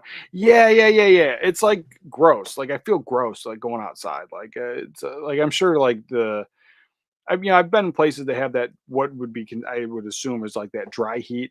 Yeah, I get hot. I don't want to be here. I don't want to. I don't love it. We're moving to Colorado and there's going to be snow and cold, and I'm just like I was like, and then here, like it's not a consistent, like where I live exactly. Like there's like in December I had the heat on, but then the next day I had the air conditioning on. Like it's just like there's just days where it's just like hot, cold, crappy. This morning I woke up, I'm wearing shorts and a hoodie because I was cold just enough. And then I put on sweatpants this morning, and then I was like getting really warm. And so it's just like it's never really consistent. And then as I'm sitting here talking to you, like it's starting to get cool again. And so it's like I don't know. The weather is all over the place, but I'm not a fan. Not a fan. And we have the air conditioning running in January, in December. Like it gets shut off usually the end of January, February ish. It gets shut off, and then the air gets turned back on. But then just this week alone, like I've had the heat on and the air on both day throughout the week. So yeah, it's I'm just not a fan. I do not love it here. Steve Martin and the Man with Two Brains. Oh, it's great. That's a classic go to. I do love that one. Uh, I prefer the second Short Circuit. I bought the Johnny Five block building kit. It's not it's not bad. It's a 6-inch Johnny Five used super glue. I just put it together. It looks good on the shelf. Nice, nice. That is super cool. I might check that out. That's cool. I like two. I don't dislike it, but I love the first one. I don't know if it's you can see them like the two. They have totally different vibes, and so like I think that the second one is more fun. It definitely rolls into that where the first one takes it a little bit more serious. But yeah, I was like, I just love it. And then on the on the VHS that I grew up watching and everything, I never noticed it. And so in the beginning of the first one, there's a scene where Steve Gutenberg's working in his lab, and then he's got the robot arm is playing the piano, and it's like totally fine. On the Blu-ray, you can see the strings that are moving it, and I don't remember ever seeing the strings on the VHS, and so it didn't like throw me off, but it's just like, oh man. And so like as they, everyone talks about like wanting certain films on newer formats, I always go back to like stuff like that. Like you didn't really see it on the older format. Some of those special effects were hidden better because like nobody thought of a higher resolution and that type of stuff. They just worked for what it was. And so that's another thing why I enjoy watching some of these older films. But we do have both of these short circuit films on Blu-ray. But yeah, one of those things like, do I need Johnny Five on 4K? I mean, I think they should restore it, but then like I kind of want them to go back and digitally erase the string. Like I didn't used to see it, and you're not supposed to either. Like that's the thing. But then people would be upset that they did digitally erase it. And I'm like, there's certain things like in Highlander, the end of Highlander on the 4K, you can see the chains and the ropes like holding them up as he's spinning around. And I was like, somebody said you could see that on the Blu-ray. Now I never had the Blu-ray, but I always had the old VHS. And I was like, maybe if I got like super close to the TV, I can maybe see those chains and stuff. But sitting back at the distance you're supposed to and just watching on the VHS, I never noticed the chains before. And so like it's one of those things like I would love for them to digitally go back and like erase that stuff and like because you were never supposed to see it. And so like there's and then you can't. I think their argument is like when Steven Spielberg did it with ET and he erased the walkie-talkies and he erased the guns and put walkie-talkies in their place and everybody was upset. That's completely changing the film. That's not hiding a special effect that was never supposed to be seen. Like so I think there's a difference there, but then that's the argument that comes up is like they won't do it because the purists want that stuff. And there are certain films like if you always saw the special effect, like if you saw it in theaters, you saw it in the DVD or the VHS when it was originally released, yeah, sure. Okay, I can 100% see the charm. I get it. There's a couple films I liked like that too, like where I'm like it just to me it feels like the matte painting, like oh, there's the matte painting. You see it. You see the man behind the curtain per se. But like if you never saw it until the Blu-ray or the 4K came out in these HD masters, then I think you should try to hide it. And it's like I don't know. For me, that's and I know it's extra work. I know it's extra steps, but as like, and I don't hate Highlander on 4K. I think it's an amazing 4K, but that scene always, I'm like, I don't remember seeing the chains. But somebody did tell me that you could see them on the Blu-ray.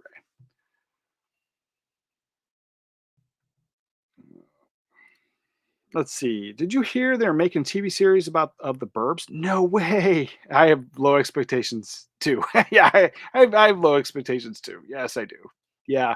No, I didn't. I mean, I would check it out. There was something else that they just made. TV show over, and I'm like, I could care less. I could totally care. I like TV shows, but like some worlds I think are totally fine, just the way they were. That's cool. I hope you enjoy it. I think High Art might be her best performance overall. Yeah, I'll check. I'll definitely check it out for sure. Dynamic between Kevin Dunn and John Candy and Only the Lonely is real. Is really well done. Some good acting in both. Yeah, yeah, yeah. It's been a while since I've revisited Only the Lonely, but yeah, yeah, that's one that I remember enjoying. And then I think my wife, like, because she's not a movie person, and so like I remember my wife like getting bored and being on her phone, and I think like complaining that she said I watch boring movies, but I liked Only the Lonely, and then Delirious too. That's another one I haven't seen in a very long time. Should Coleman Domingo be the next Bond villain? I don't know. I don't have an opinion on the Bond stuff because I'm not a huge Bond fan. I just picked up the Roger Moore and I only watched the first one and I liked it. Just revisiting it after so many years, I think it's great. I'm gonna probably watch another one soon. But then I'm the biggest Sean Connery Bond fan, and then I grew up with the Pierce Brosnan stuff, so I like the Pierce Brosnan ones. But then after that, I tried watching the Daniel Craig ones. I watched the Casino Royale. It was fine, but then like after that, I just kind of started getting bored with it, and I don't think I'm a Bond guy. So I was like, I don't think I have like a huge opinion on it. But let's see, Coleman Coleman Domingo.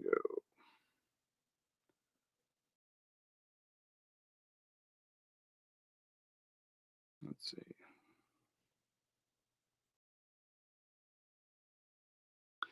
I mean, he's probably a fine.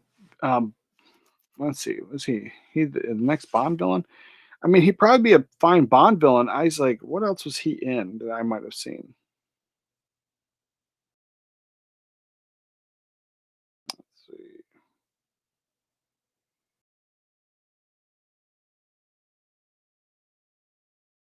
I missed that Euphoria show. I've seen the Spider Man, but he was the voice actor in that.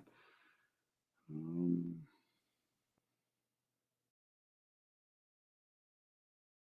oh, okay. Candy. I saw Candyman. Yeah, yeah, yeah.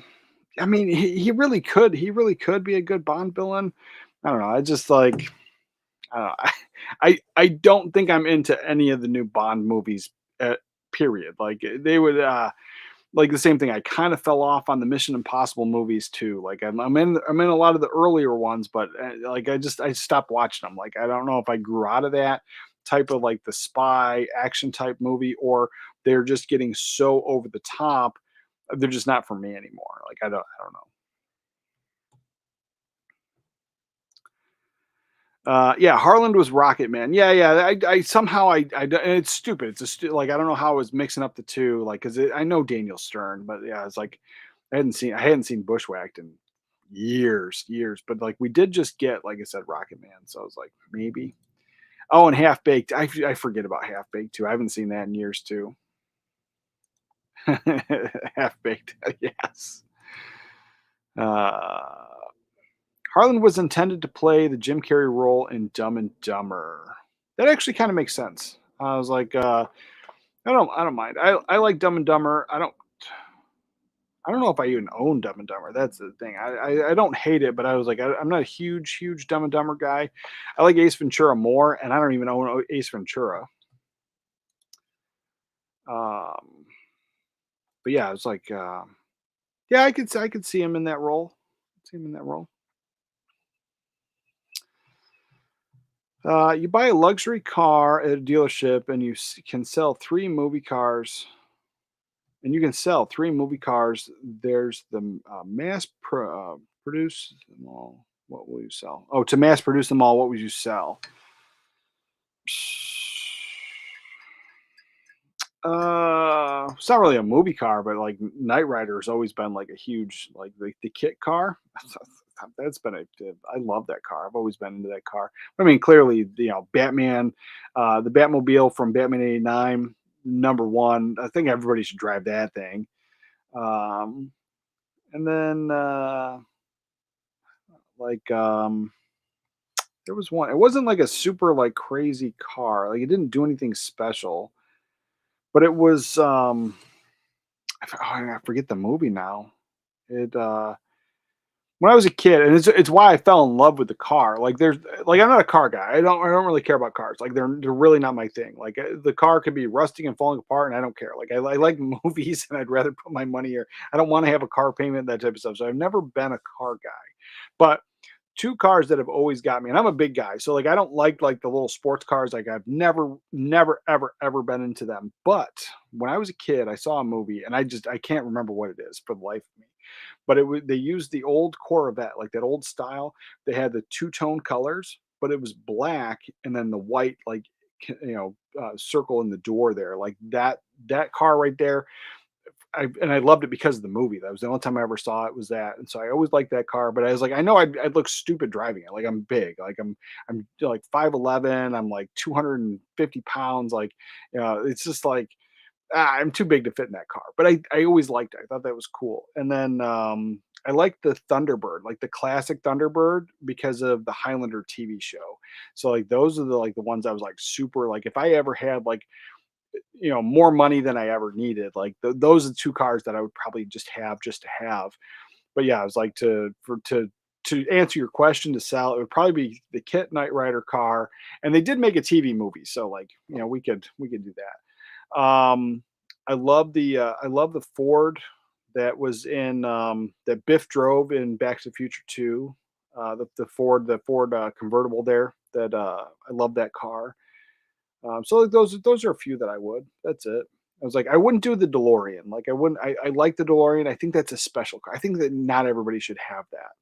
But yeah, the Ford. I think that's great.